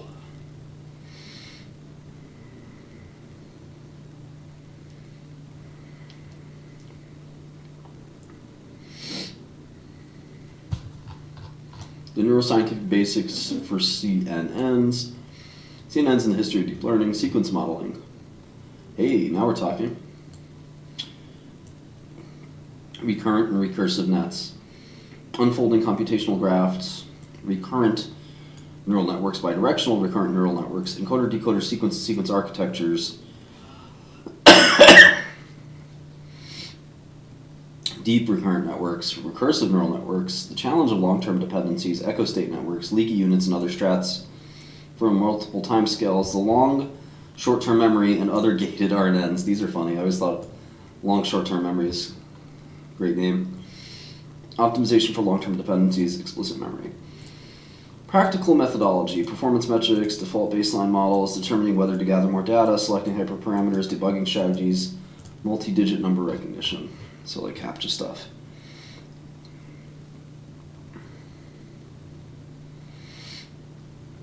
Applications, large-scale DL, computer vision, speech recognition, NLP, other applications. Deep learning research, linear factor models. Hey, now we're talking finance. Probabilistic PCA, principal component analysis, factor analysis, independent component analysis, slow feature analysis, sparse coding.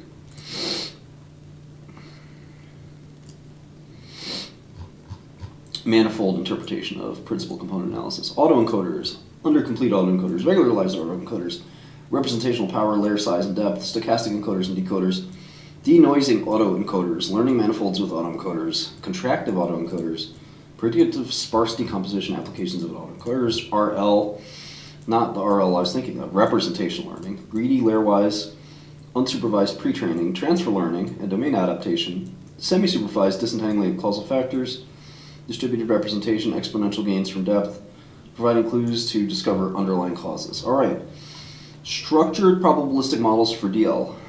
The challenge of unstructured modeling, using graphs to describe model structure, sampling from graphical models, advantages of structured modeling, learning about dependencies, inference and approximate inference, the DL approach to structured probabilistic models.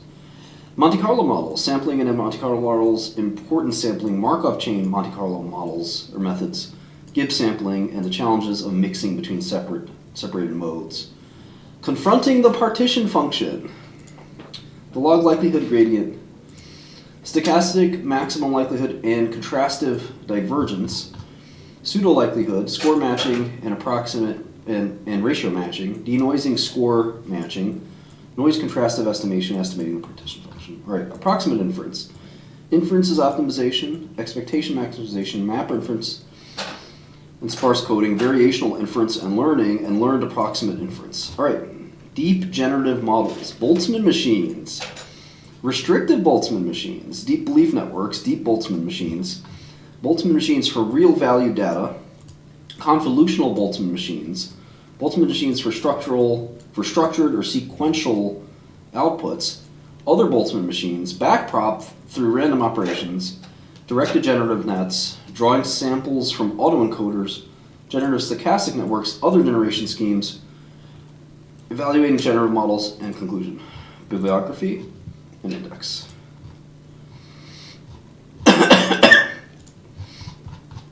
Website is deeplearningbook.org. If you guys want to get this book, I think it's free. I'm not sure. Yeah, it looks like it's free. So you have no excuse. If you want to become a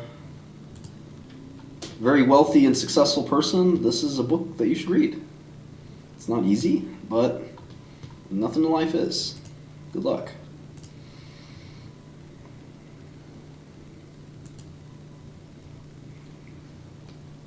This book is accompanied by the above website. The website provides a variety of supplementary material, including exercises, lecture slides, corrections of mistakes, and other resources. All right, we're 8 pages in, 1% done, 99 to go.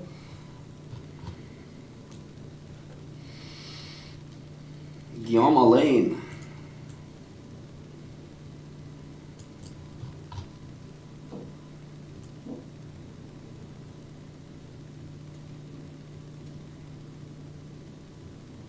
Greg Brockman. I don't know all the people in this field.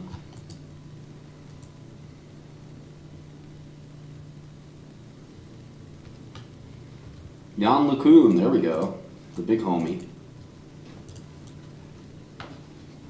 If you don't know the name Jan LeCun, you should know it.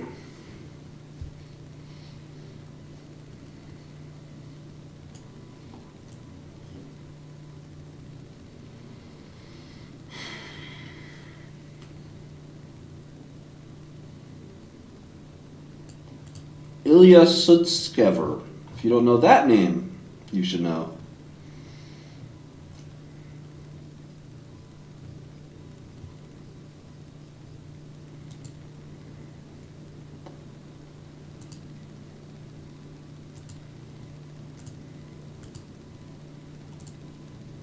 Yeah, these are very important people.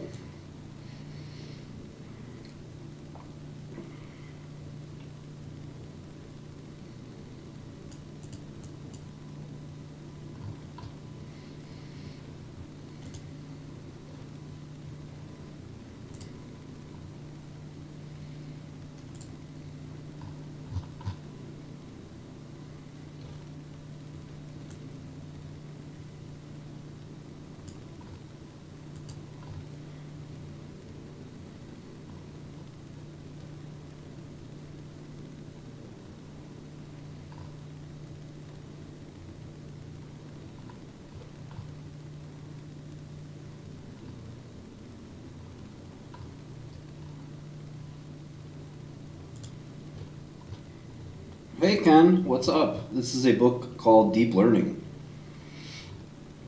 There's a little bit of math in here. Not too much.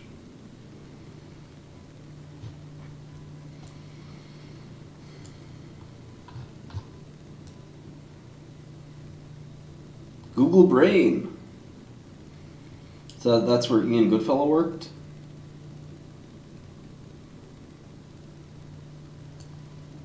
Jeff Hinton, the GOAT.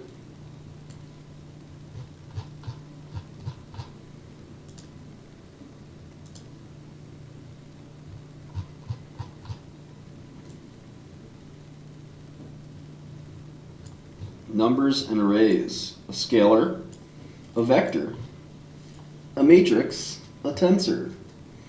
Identity matrix. Identity matrix with dimensionality implied by context. The standard basis vector. A square diagonal matrix with diagonal entries given by A, scalar random variable, a vector valued random variable, a matrix valued random variable.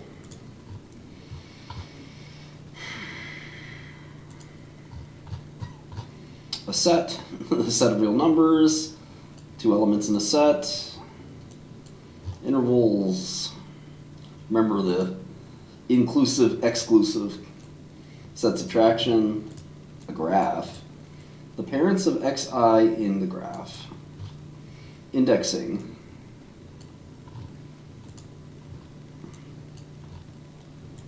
Remember it's a row column. 3D tensor. A 2D slice of a 3D tensor. All right. A transpose matrix, Moore-Penrose pseudo-inverse, Hadamard product, and the determinant.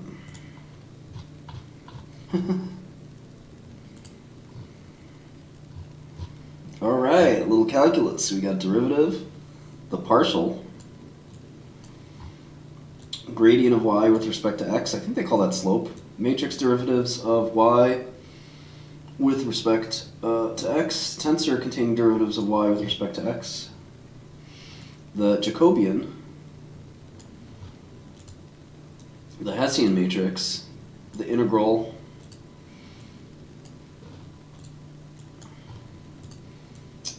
random variables a and b are independent, conditionally independent given c, probability distributions, expectation of f of x with respect to p of x, variance of f of x under p of x, covariance, Shannon entropy, hey! Kullback-Leibler divergence of p and q, Gaussian distribution of x with mean mu and covariance sigma.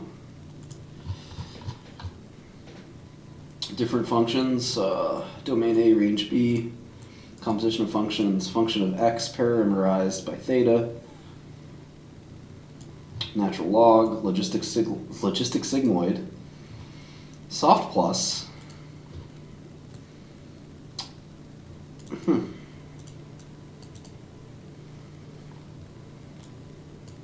Sometimes use a function f whose argument is scalar when applied to a vector matrix or tensor. Okay, this is a pretty exhausting list. Or maybe exhaustive and exhausting.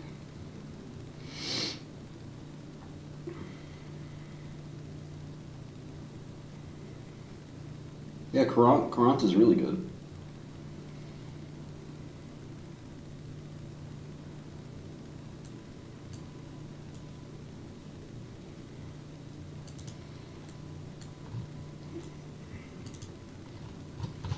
All right, so all pretty traditional, simple stuff here. Chapter 1, Introduction. Inventors have long dreamed of creating machines that think. This desire dates back to at least the time of ancient Greece. The mythical figures, Pygmalion, Daedalus, and Hephaestus, may all be interpreted as legendary inventors, and Galatea, Talus, and Pandora may all be regarded as artificial life. When programmable computers were first conceived, people wondered whether such machines might become intelligent over 100 years before one was built. Ada Lovelace, 1842-42. Today, AI is a thriving field with many practical applications and active research topics. We look to intelligent software to automate routine labor, understand speech or images, make diagnoses, and support basic scientific research. In the early days of AI, the field rapidly tackled and solved problems that are intellectually difficult for human beings, but relatively straightforward for computers, problems that can be described by a list of formal mathematical rules. The true challenge to AI proved to be solving the tasks that are easy for people to perform, but hard for people to describe formally. Problems that we solve intuitively, that feel automatic, like recognizing spoken words or faces and images.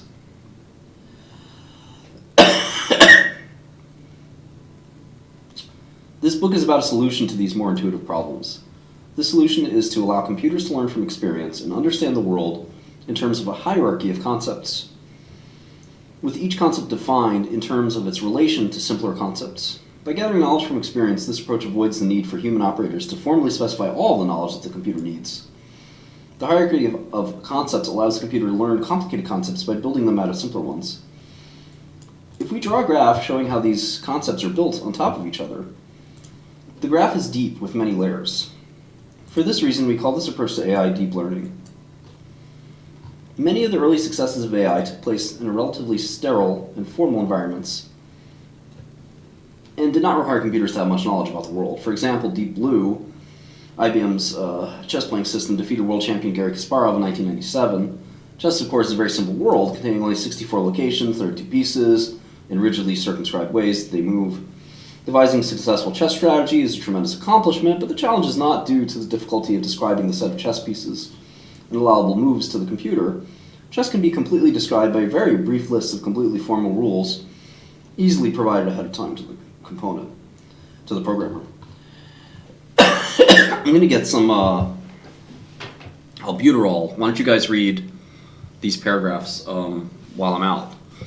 Make sure you read them, because when I come back, if you haven't read them, I'm going to shut the stream off, okay? I will. I'll do it. I'll do it.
Alright, kitty. I just stepped on the fur ball. I can't see in the dark like you can, kitty. Stupid cat. Alright, did you read? Did you read it? I got my albuterol, I feel a little better.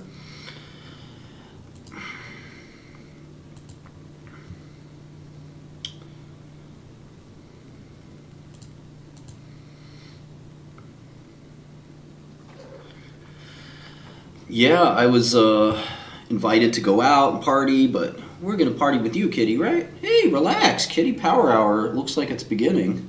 Shh. Yeah, shut up. What are you so mad for? Yeah. Okay. Stupid. She's just running around the house. She's just running, chasing nothing. All right. Ironically, abstract and formal tasks that are among the most difficult mental undertakings for a human being are among the easiest for a computer. Computers have long been able to defeat even the best human chess player, but are only recently matching some of the abilities of average human beings to recognize objects or speech. A person's everyday life requires an immense amount of knowledge about the world. Much of this knowledge is subjective and intuitive, and therefore difficult to articulate in a formal way. Computers need to capture this same knowledge in order to behave in an intelligent way. One of the key challenges in AI is how to get this informal knowledge into a computer.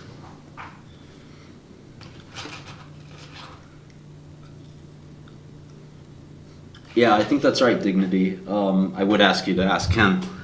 I don't think it's stupid at all. I think that mathematicians are the people I look up to the most from an intellectual perspective.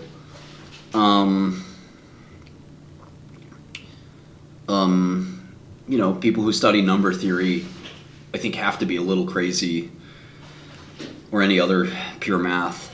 But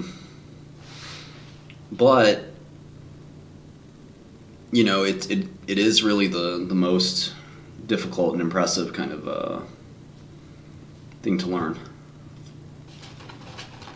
I really like it, at least.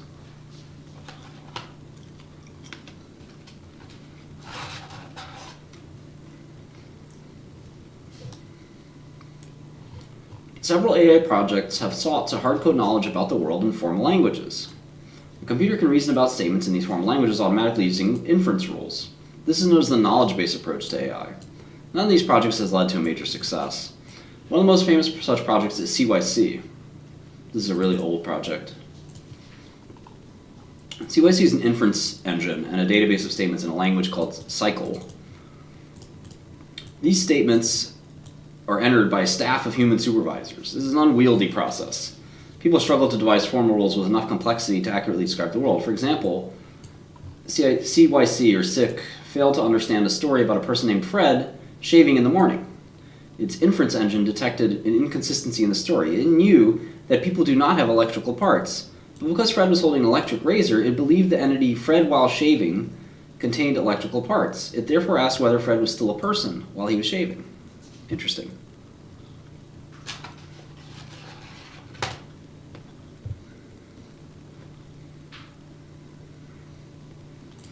The difficulties faced by systems relying on hard-coded knowledge suggest that AI systems need the ability to acquire their own knowledge by extracting patterns from raw data. This capability is known as machine learning.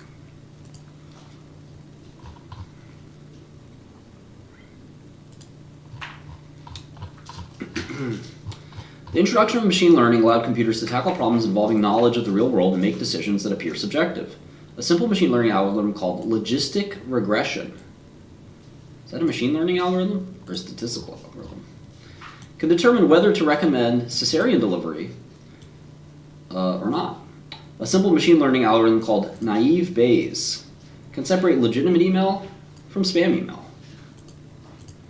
The performance of these simple machine learning algorithms depends heavily on the representation of the data they're given. For example, when logistic regression is used to recommend cesarean, the AI system does not examine the patient directly. Instead, the doctor tells the system several pieces of information, such as the absence or presence of uterine scar. Each piece of information included in the representation of the patient is known as a feature. Logistic regression learns how each of these features of the patient correlates with outcomes. However, it cannot influence the way the features are defined in any way. If logistic regression was given an MRI scan of a patient, rather than the formalized report, it would not be able to make predictions. Individual pixels in MRI have negligible correlation with any complications that might occur during delivery. This dependence on representations is a general phenomenon that appears throughout computer science and even daily life. In CS, operations such as search and collection of data can proceed exponentially faster if the data or the collection is structured and indexed intelligently. People can easily perform arithmetic on Arabic numerals, but find arithmetic on Roman numerals much more time-consuming. It's not surprising that the choice of representation has an enormous effect on the performance of machine learning algorithms. For a simple example, look at figure 1.1. All right, so we've read now, 2% of a key book on machine learning, or deep learning. So far we've survived, right? Not that bad. It's going to get a lot harder, but it's important to not be totally afraid of these things. Many AI tasks can be solved by designing the right set of features to extract for that task, then providing these features to a simple machine learning algorithm. For example, a useful test for speaker identification from sound is an estimate of the size of the speaker's vocal tract. It therefore gives a strong clue as to whether the speaker is a man, woman, or child. I posted a link to the book earlier. It's deeplearningbook.com, I think. Let me see.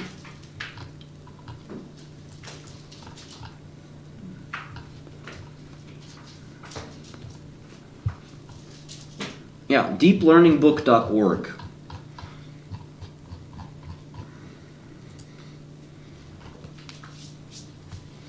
However, for many tasks, it is difficult to know what features should be extracted. For example, suppose that we would like to write a program to detect cars and photographs. What is this cat doing?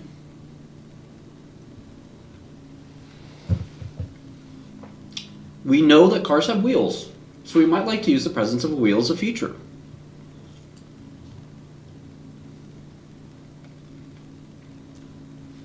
Unfortunately, it's difficult to describe exactly what a wheel looks like in terms of pixel values.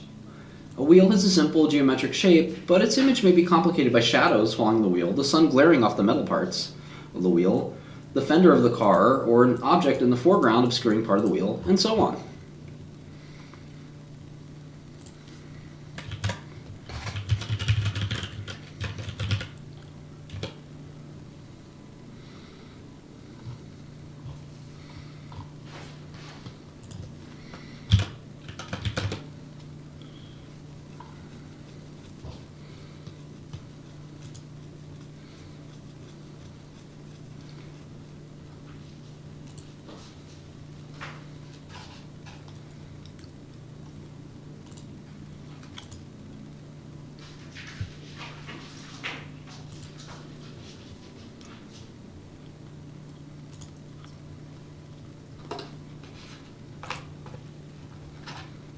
I'm just looking at this Bloomberg GPT.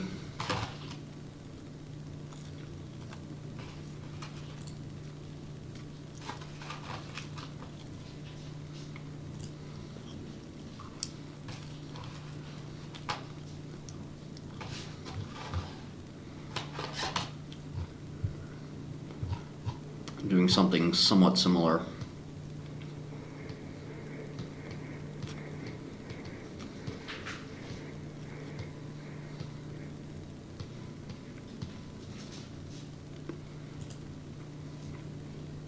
Yeah, I just looked at the archive paper.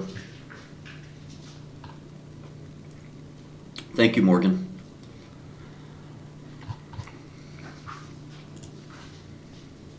Bad news for me, but I'll take it in stride. I'm not surprised Bloomberg's doing this stuff, I guess. It'll be interesting to see how quickly they incorporate it into their product. All right, here's examples of different representations. Suppose we want to separate two categories of data by drawing a line between them in a scatter plot. On the plot on the left, we represent some data using Cartesian coordinates, and the task is impossible. On the plot on the right, we represent the data with polar coordinates, and the task is simple with a vertical line. So polar coordinates are a different system of representing the location of an object. Cartesian is x, y, polar is radius and theta, I think.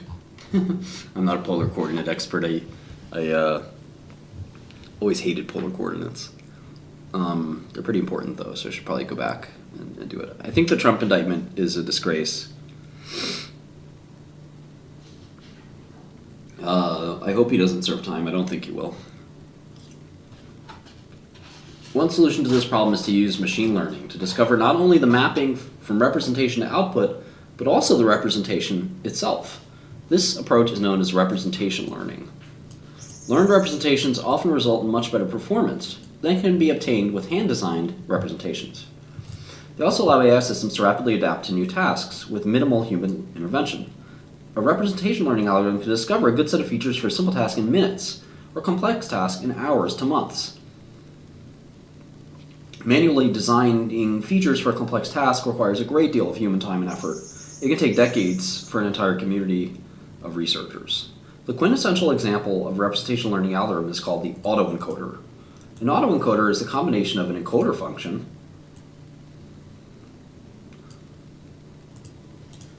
that converts the input data into a different representation and a decoder function that converts the new representation back to the original format.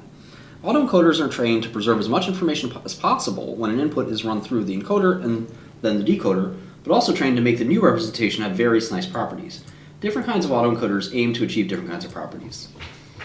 When designing features or algorithms for learning features, our goal is usually to separate the factors of variation that explain the observed data. In this context, we use the word factor simply to refer to the separate sources of influence. The factors are usually not combined by multiplication. Such factors are often not quantities that are directly observed.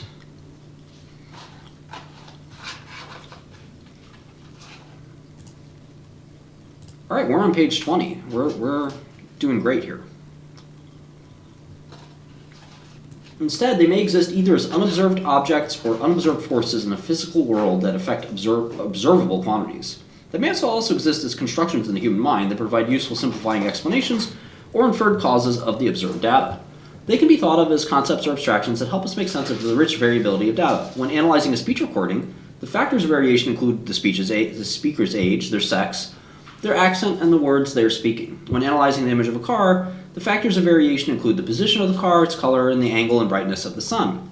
A major source of difficulty in many real-world AI applications is that many of the factors of variation influence every single piece of data we're able to observe.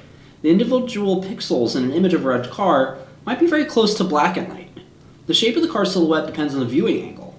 Most applications require us to disentangle the factors of variation and discard the ones we don't care about. Of course, it can be very difficult to extract such high-level abstract features from raw data. Many of the factors of variation, such as the speaker's accent, can be identified only using sophisticated, nearly human-level understanding of the data. When it is nearly as difficult to obtain a representation as to solve the original problem, representation learning does not, at first glance, seem to help us. Deep learning solves this central problem in representation learning by introducing representations that are expressed in terms of other, simpler representations. Deep learning allows the computer to build complex concepts out of simpler concepts. Figure 1.2 shows how a deep learning system can represent the concept of an image of a person by combining simpler concepts such as corners and contours, which are in turn defined in terms of edges. The quintessential example of DL model is the feed-forward deep network, or the multi-layer perceptron. I want all you guys to remember this, okay? Feed-forward deep network, which we'll also call the multi-layer perceptron.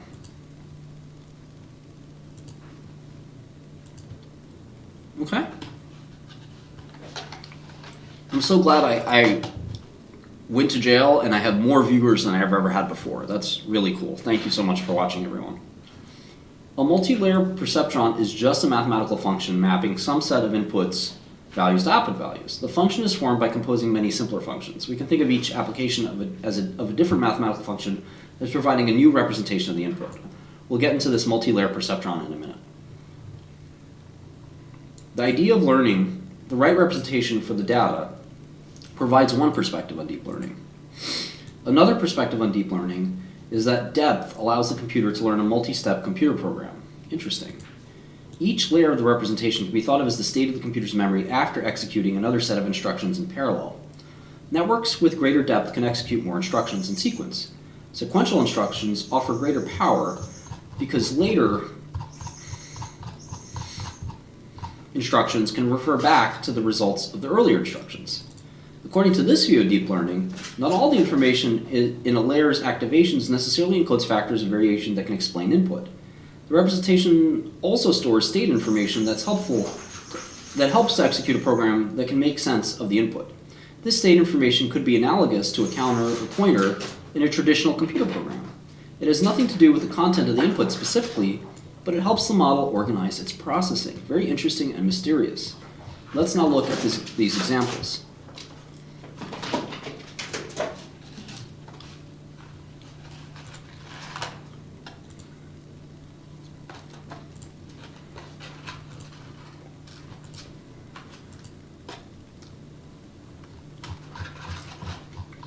Alright, this is an illustration of a deep learning model. Pay close attention to this. It is difficult for a computer to understand the meaning of raw sensory input data, such as the image represented as a collection of pixel values. This is an image. The function mapping from a set of pixels to an object identity is very complicated. Learning or evaluating this mapping seems insurmountable if tackled directly. Deep learning resolves this difficulty by breaking the desired complicated mapping into a series of nested simple mappings, each described by a different layer of the model. The input is presented at the visible layer, so named because it contains the variables that we're able to observe, this GIF. Then a series of hidden layers. These hidden layers extracts increasingly abstract features from the image. These layers are hidden because their values are not given in the data. Instead, the model must determine which concepts are useful for explaining the relationships in the data. The images here are the visualizations of the kind of feature represented by each hidden unit. Given the pixels, the first layer can easily identify edges by comparing the brightness of neighboring pixels. See the first layer? Edges. Here's the visible layer.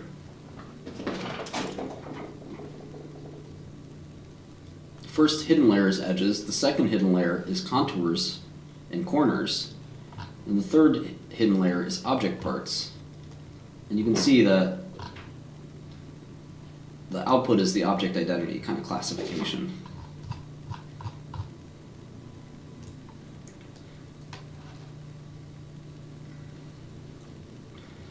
Alright, given the first hidden layer's description of the edges, the second hidden layer can easily search for corners and extended contours, which are recognizable as collections of edges.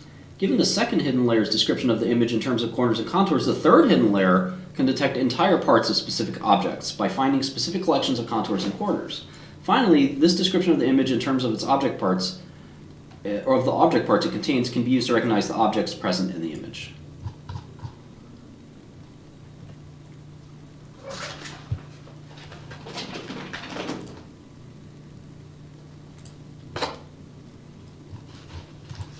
Alright, here's an illustration of computational graphs mapping an input to an output, where each node performs an operation. Depth is the length of the longest path from input to output. But depends on the definition of what constitutes a possible computational step. The computation depicted in these graphs is the output of a logistic regressional model, sigma, WTX, where sigma is the logistic sigmoid function. If we use addition, multiplication, and logistic sigmoids as the elements of our computer language, then this model has depth of 3.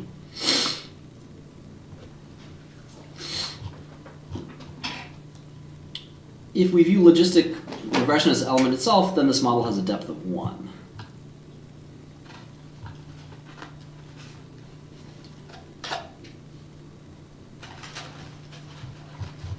Okay. There are two main ways of measuring the depth of a model. The first view is based on the number of sequential instructions that must be executed to evaluate the architecture. We can think of this as the length of the models, or the length of the longest path through a flowchart that describes how to compute each of the model's outputs given its inputs.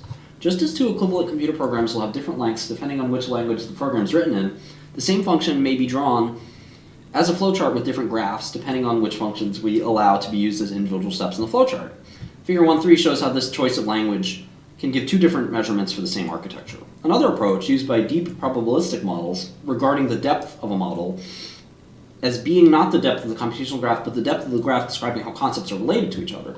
In this case, the depth of the flowchart of the computations needed to compute the representations of each concept may be much deeper than the graph of the concepts themselves.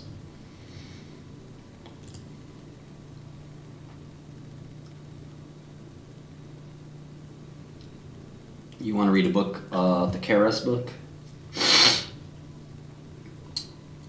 This is because the system's understanding of the simpler concepts can be refined given information about the more complex concepts. For example, an AI system observing an image of a face with one eye in shadow may initially see only one eye. After detecting that the face is present, it can then infer a second eye is probably present as well. In this case, the graph of concepts only includes two layers, a layer for eyes and a layer for faces. But the graph of computations includes 2n layers if we refine our estimate for each concept given the other n times. Because it's not always clear which of these two views, the depth of the computational graph or the depth of the probabilistic modeling graph, is most relevant, and because different people choose different sets of smallest elements from which to construct their graphs, there's no single correct value for the depth of an architecture, just as there's no single correct value for the length of a program. Nor is there a consensus about how much depth the model requires to qualify as deep. However, deep learning can safely be regarded as the study of models that either involve a greater amount of composition of learned functions or learned concepts than traditional machine learning does. All right, so DL versus ML. Stop that kitty, what are you doing? Oh my God, she's running around like a maniac. I hate to say this, kitty, but you're starting to be a bad kitty. Bad kitty.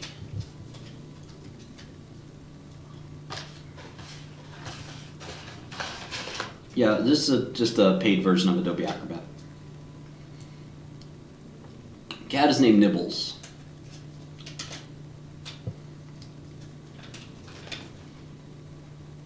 To summarize deep learning, the subject of this book is an approach to AI. Specifically, it is a type of machine learning, a technique that allows computer systems to improve with experience and data. According to the authors of this book, machine learning is the only viable approach to building AI systems that can operate in complicated real-world environments. Okay. Deep learning is a particular kind of machine learning that achieves great power and flexibility by learning to represent the world as a nested hierarchy of concepts, with each concept defined in relation to simpler concepts and more abstract representations computed in terms of less abstract ones. Figure 1.4 illustrates the relationship between these different AI disciplines. Figure 1.5 gives a high-level schematic of how each works. I think people would be a little bit upset with that definition these days. All right, 1.1, who should read this book? This book can be useful. We have a comment that one person's definition of deep learning is anything that uses gradient descent, which we'll talk about, and has north of 1 million parameters total. Interesting. What are you doing, kitty? What you doing? Huh? What? Are you a beast? Are you a beast? Are you a little beast? Yeah. Yeah, you're a little beast. Yeah. You're a little beast. Yeah. Hey, you want some water?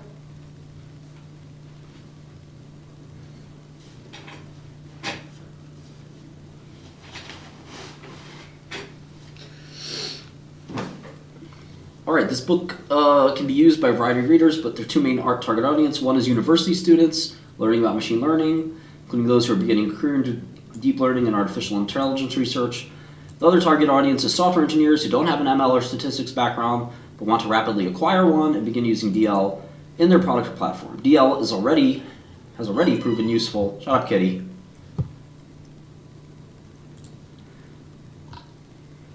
All right, so we have deep learning, representation learning, machine learning, and AI. So ML is a subset of AI, representation learning is a subset of ML, and DL is a subset of representation learning.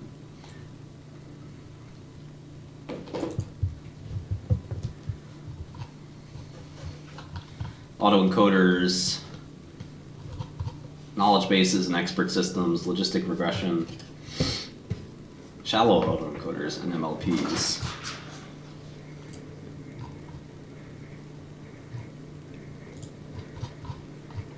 Here's flowcharts showing the different parts of an AI system relate to one another within different AI disciplines. Shaded boxes indicate components that are to be able to learn from data. So rule-based systems, input, hand design program, output. This is kind of most computer programming. Classic machine learning, input, hand design features, mapping from the features, and we get output. So mapping from features is the learning part. In representation learning, we have input, the features that are not hand designed, but actually learned by the machine, the mapping from the features, which are again learned, and then the output. And then deep learning, we have input to simple features, more abstract features, mapping from the features, and then finally the output. So that makes sense.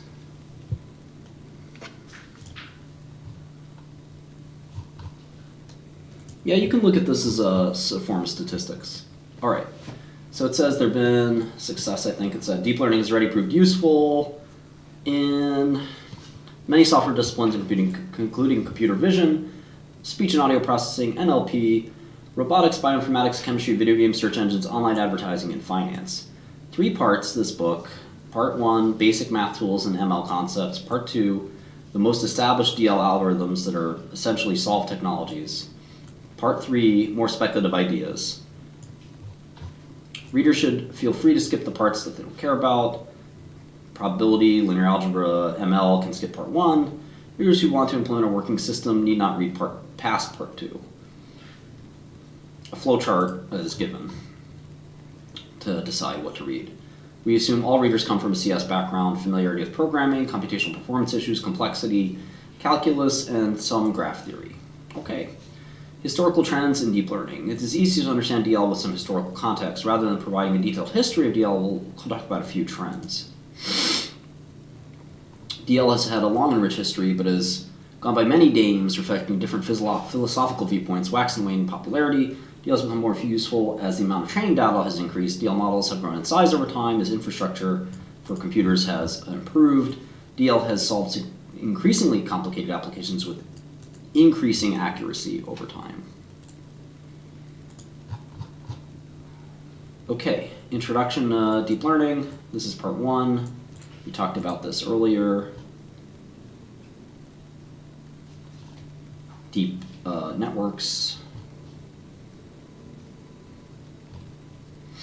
And then deep learning research. Some prerequisites there. All right, the many names and changing fortunes of neural networks. We expect that many readers have heard of deep learning as an exciting new technology and surprised to see a mention of history in a book about an emerging field. In fact, deep learning dates back to the 1940s. Deep learning only appears to be new because relatively unpopular for several years preceding its current popularity, and because it's gone through many different names, it has only recently been called deep learning. The field has been rebranded many times, reflecting the influence of different researchers and different perspectives. Comprehensive history of deep learning is beyond the scope of this book. However, basic context is important.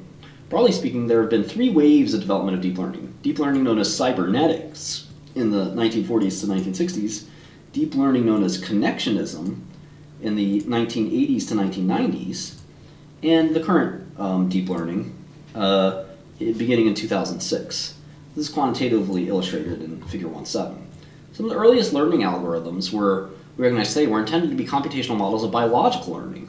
Models of how learning happens or could happen in the brain. Very important here. As a result, one of the names that deep learning has gone by is artificial neural networks. The corresponding perspective on deep learning models is that they are engineered systems inspired by the biological brain, whether the human brain or the brain of another animal. While the kinds of neural networks used for machine learning have sometimes been used to understand brain function, they're generally not designed to be realistic models of biological function. The neural perspective on deep learning is motivated by 2 main ideas. One idea is that the brain provides a proof by example that intelligent behavior is possible, and a conceptually straightforward path to building intelligence is to reverse engineer the computational principles behind the brain and duplicate its functionality. Another perspective is that it would be deeply interesting to understand the brain and the principles that underlie human intelligence, so ML models that shed light on these basic scientific questions are useful apart from their ability to solve engineering applications. The modern term deep learning goes beyond the neuroscientific perspective on the current breed of machine learning models. It appeals to a more general principle of learning multiple levels of composition, which can be applied in machine learning frameworks that are not necessarily neurally inspired. Okay, so here's the frequency of the word or phrase. Cybernetics has mostly vanished. Connectionism and neural networks also kind of on the way out.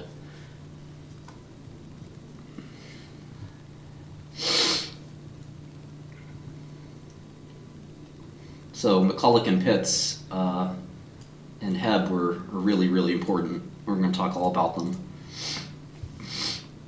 And of course Rosenblatt that implemented the perceptron. Brack propagation started the connectionist approach, I guess. And deep learning started in 2006, I guess. What they're saying is by not only Hinton, but also Bengio, who is the author of this book.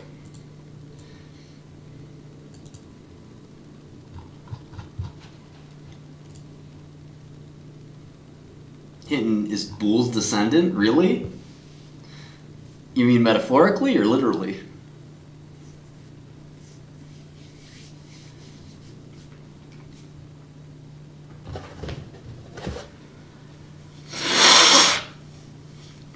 Really? That's crazy. That's really wild. I didn't know that. SBF on YouTube. We definitely need an AI cat to be the president. I think Nibbles could do it. But Nibbles isn't really AI. She's not artificially intelligent. She's naturally stupid.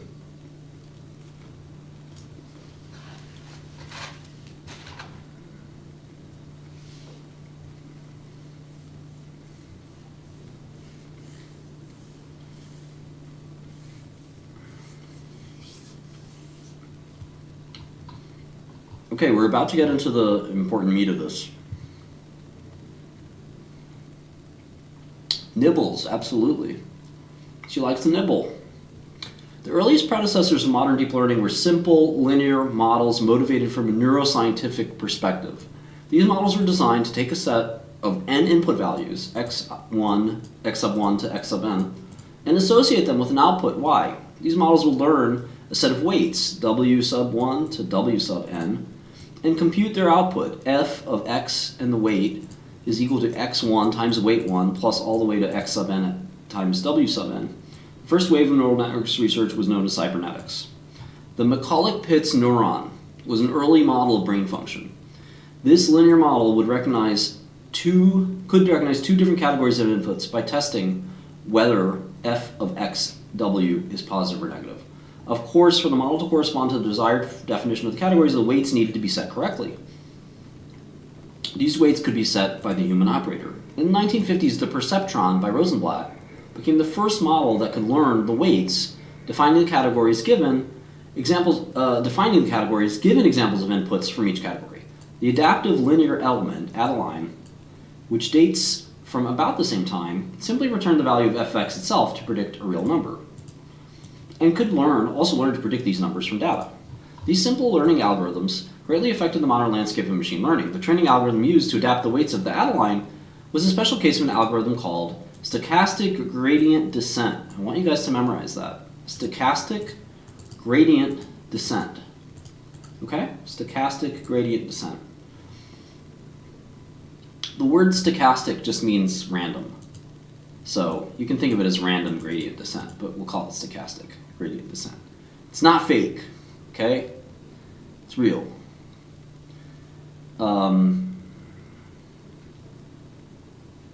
Slightly modified versions of the stochastic gradient descent algorithm remain the dominant training algorithms for deep learning models today. Models based on the f of x and w used by the perceptron and Adeline are called linear models. These models remain some of the most widely used machine learning models, though in many cases they are trained in different ways than the original models. Linear models have many limitations. Most famously, they cannot learn the XOR function, where f of 0 or 1 and w is equal to 1, and f of 1 and 0 and w is equal to 1, but f of 1 and 1 and w is equal to 0, and f of 0 and 0 and w is equal to 0. Critics who observed these flaws in linear models caused a backlash against biologically inspired learning in general. So this is the famous Minsky and Papert sort of complaint that caused this sort of first AI winter. Or at least theoretically did. Nobody's, history is a little unclear about that. Today, neuroscience is regarded as an important source of inspiration for deep learning researchers, but it's no longer a predominant guide for the field. The main reason for the diminished role of neuroscience in deep learning research today is that we simply don't have enough information about the brain to use it as a guide. To obtain a deep understanding of the actual algorithms used by the brain, we would need to be able to monitor the activity of thousands of interconnected neurons simultaneously. Because we are not able to do this, we are far from understanding even the most simple and well-studied parts of the brain. Good quote here, Agarap said, "Let there be ReLU, and there was ReLU, and there was nonlinearity thereafter." So ReLU is a function we're going to learn about in a minute. All right. Neuroscience has given us a reason to hope that a single deep learning algorithm can solve many different tasks. Neuroscientists have found that ferrets can learn to see with the auditory processing region of their brain if their brains are rewired to send visual signals to that brain, to that area. This suggests that much of the mammalian brain might use a single algorithm to solve most of the different tasks that the brain solves. Some people call that neuroplasticity. And we kind of sometimes see that with deep brain stimulation. Before this hypothesis, ML research was more fragmented, with different communities of researchers studying NLP, vision, motion planning, and speech recognition. Today, these application communities are still separate, but it's common for DL research groups to study many, or even all, of the application areas simultaneously. We're able to draw some rough guidelines from neuroscience. The basic idea of having many computational units that become intelligent only via their interactions with each other is inspired by the brain. The neocognitron, introduced a powerful model architecture for processing images that was inspired by the structure of the mammalian visual system and later became the basis for modern convolutional network. I've never heard of the neocognitron, so I guess you learn something new every day. As we will see in 910, most neural networks today are based on a model neuron called the rectified linear unit. Hey, ReLU. Delrat, thanks for subscribing. The original cognitron introduced a more complicated version that was highly inspired by our knowledge of brain function. The simplified modern version was developed incorporating ideas from many viewpoints, with Nairn Hinton and Glorot citing neuroscience as an influence, while Jarrett citing more engineering-oriented influences. While neuroscience is an important source of inspiration, it need not be taken as a rigid guide. We know that actual neurons compute very different functions than modern rectified linear units. But greater neural realism has not yet led to an improvement in machine learning performance. Also, while neuroscience has successfully inspired several neural network architectures, we do not know enough about biological learning for neuroscience to offer much guidance for the learning algorithms we use to train these architectures. Media accounts often emphasize the similarity of deep learning to the brain. While it's true that DL researchers are more likely to cite the brain as an influence in researchers working on other fields such as kernel machines or Bayesian statistics, one should not view DL as an attempt to simulate the brain. Modern DL draws inspiration from many fields, especially applied math fundamentals like linear algebra, probability, information theory, and numerical optimization. While such DL researchers cite neuroscience as an important sort of inspiration, others are not as concerned with neuroscience at all.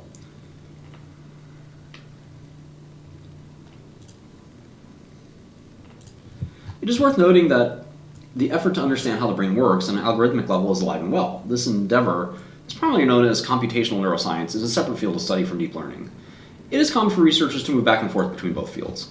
The field of DL is primarily concerned with how to build computer systems that are able to successfully solve tasks requiring intelligence, while the field of computational neuroscience is primarily concerned with building more accurate models of how the brain actually works. In the 1980s, the second wave of neural network research emerged, in part via a movement called Connectionism, or parallel distributed processing. Connectionism arose in the context of cognitive science. Cognitive science is an interdisciplinary approach to understand the mind, combining different levels of analysis. During the 1980s, most cognitive scientists studied models of symbolic reasoning. Despite their popularity, symbolic models were difficult to explain in terms of how the brain could actually implement them using neurons. The Connectionists began to study models of cognition that could actually be grounded in neural implementations, reviving many ideas that dated back to the work of psychologist Donald Hebb in the 1940s. Sometimes we say Hebbian. The central idea in Connectionism is that a large number of simple computational units can achieve intelligent behavior when networked together. I repeat, the central idea in Connectionism is that a large number of simple computational units can achieve intelligent behavior when networked together. This insight applies equally to neurons in biological nervous systems and to hidden units in computational models. Several key concepts arose during the connectionist movement in the 1980s that remain central to today's deep learning. One of these concepts is that of distributed representation. This is really important. This is the idea that each input to a system should be represented by many features, and each feature should be involved in the representation of many possible inputs. For example, suppose we have a vision system that can recognize cars, trucks, and birds, and these objects can each be red, green, or blue. One way of representing these inputs would be to have a separate neuron or hidden unit that activates for each of these 9 possible combinations: red truck, red car, red bird, etc. This requires 9 different neurons, and each neuron must independently learn the concept of the color and object. One way to improve on this situation is to use a distributed representation with 3 neurons describing color and 3 neurons with object. This requires only 6 neurons instead of 9. And the neuron describing redness is able to learn about redness from cars or trucks or birds, not only from images of one category. The concept of distributed representation is central to this book, and will be described in great detail in chapter 15. Another major accomplishment of the connectionist movement was the successful use of backpropagation to train deep neural networks with internal representations, and the popularization of the backpropagation algorithm, Rumelhart and LeCun and Hinton. This algorithm has waxed and waned in popularity, but as of this writing is currently the dominant approach to training deep models. During the 1990s, researchers made important advances in modeling sequences with neural networks. Hochreiter and Bengio, the author of this book, identified some of the fundamental mathematical difficulties in modeling long sequences, described in 10.7. Hochreiter and Schmidhuber introduced the long short-term memory, or LSTM, that's right, long short-term memory, or LSTM network, to resolve some of these difficulties. Today, the LSTM is widely used for many sequence modeling tasks, including many NLP processing tasks at Google. Long short-term memory. The second wave of neural networks research lasted until the mid-90s. Ventures based on neural networks and other AI technologies began to make unrealistically ambitious claims while seeking investment. When AI research did not fulfill these expectations, investors were disappointed. Simultaneously, other fields of ML made advances: kernel machines, graphical models, which achieved good results in many important tasks. These 2 factors led to a decline in neural networks until 2007. During this time, neural networks continued to obtain impressive performance on some tasks. The Canadian Institute for Advanced Research helped keep neural networks research alive via its Neural Computation and Adaptive Perception Research Initiative. This program united machine learning groups led by Hinton at UToronto, Bengio at UMontreal, and Yann LeCun at NYU. The CFAR NCAP research initiative had a multidisciplinary nature that also included neuroscientists and experts in human and computer vision. At this point in time, deep networks were generally believed to be very difficult to train. We now know that algorithms that have existed since the 1980s work quite well, but this wasn't apparent until 2006. It's simply because they're too computationally costly to allow experimentation with the hardware at the time. I remember seeing neural network books a long time ago, and they, again, you can't really run these things until quite recently. The third wave of neural networks research began with a breakthrough in 2006. Geoffrey Hinton, aka God, showed that a kind of neural network called a deep belief network could be efficiently trained using a strategy called greedy layer-wise pre-training, which will be described in more detail later. The other research groups quickly showed that the same strategy could be used to train many other kinds of deep networks and systematically help to improve generalization on test examples. This wave of neural networks research popularized the use of the term deep learning to emphasize that researchers are now able to train deeper neural networks than had been possible before, and to focus on the theoretical importance of depth. At this time, deep neural networks outperformed competing AI systems based on other ML technologies, as well as hand-designed functionality. This third wave of popularity of NN, of neural networks, continues to the time of this writing, though the focus of deep learning research has changed dramatically within the time of this wave. The third wave began with focus on new unsupervised learning techniques and the ability of deep models to generalize well from small datasets. But today, there's more interest in much older supervised learning algorithms and the ability of deep models to leverage large labeled datasets. Okay guys, I'm gonna get some rest. This was really fun. We read a good chunk of chapter 1 of this book, maybe about 5% of the way there. Really simple introduction. Read it on your own, and we'll be back tomorrow. Have a great day, everyone.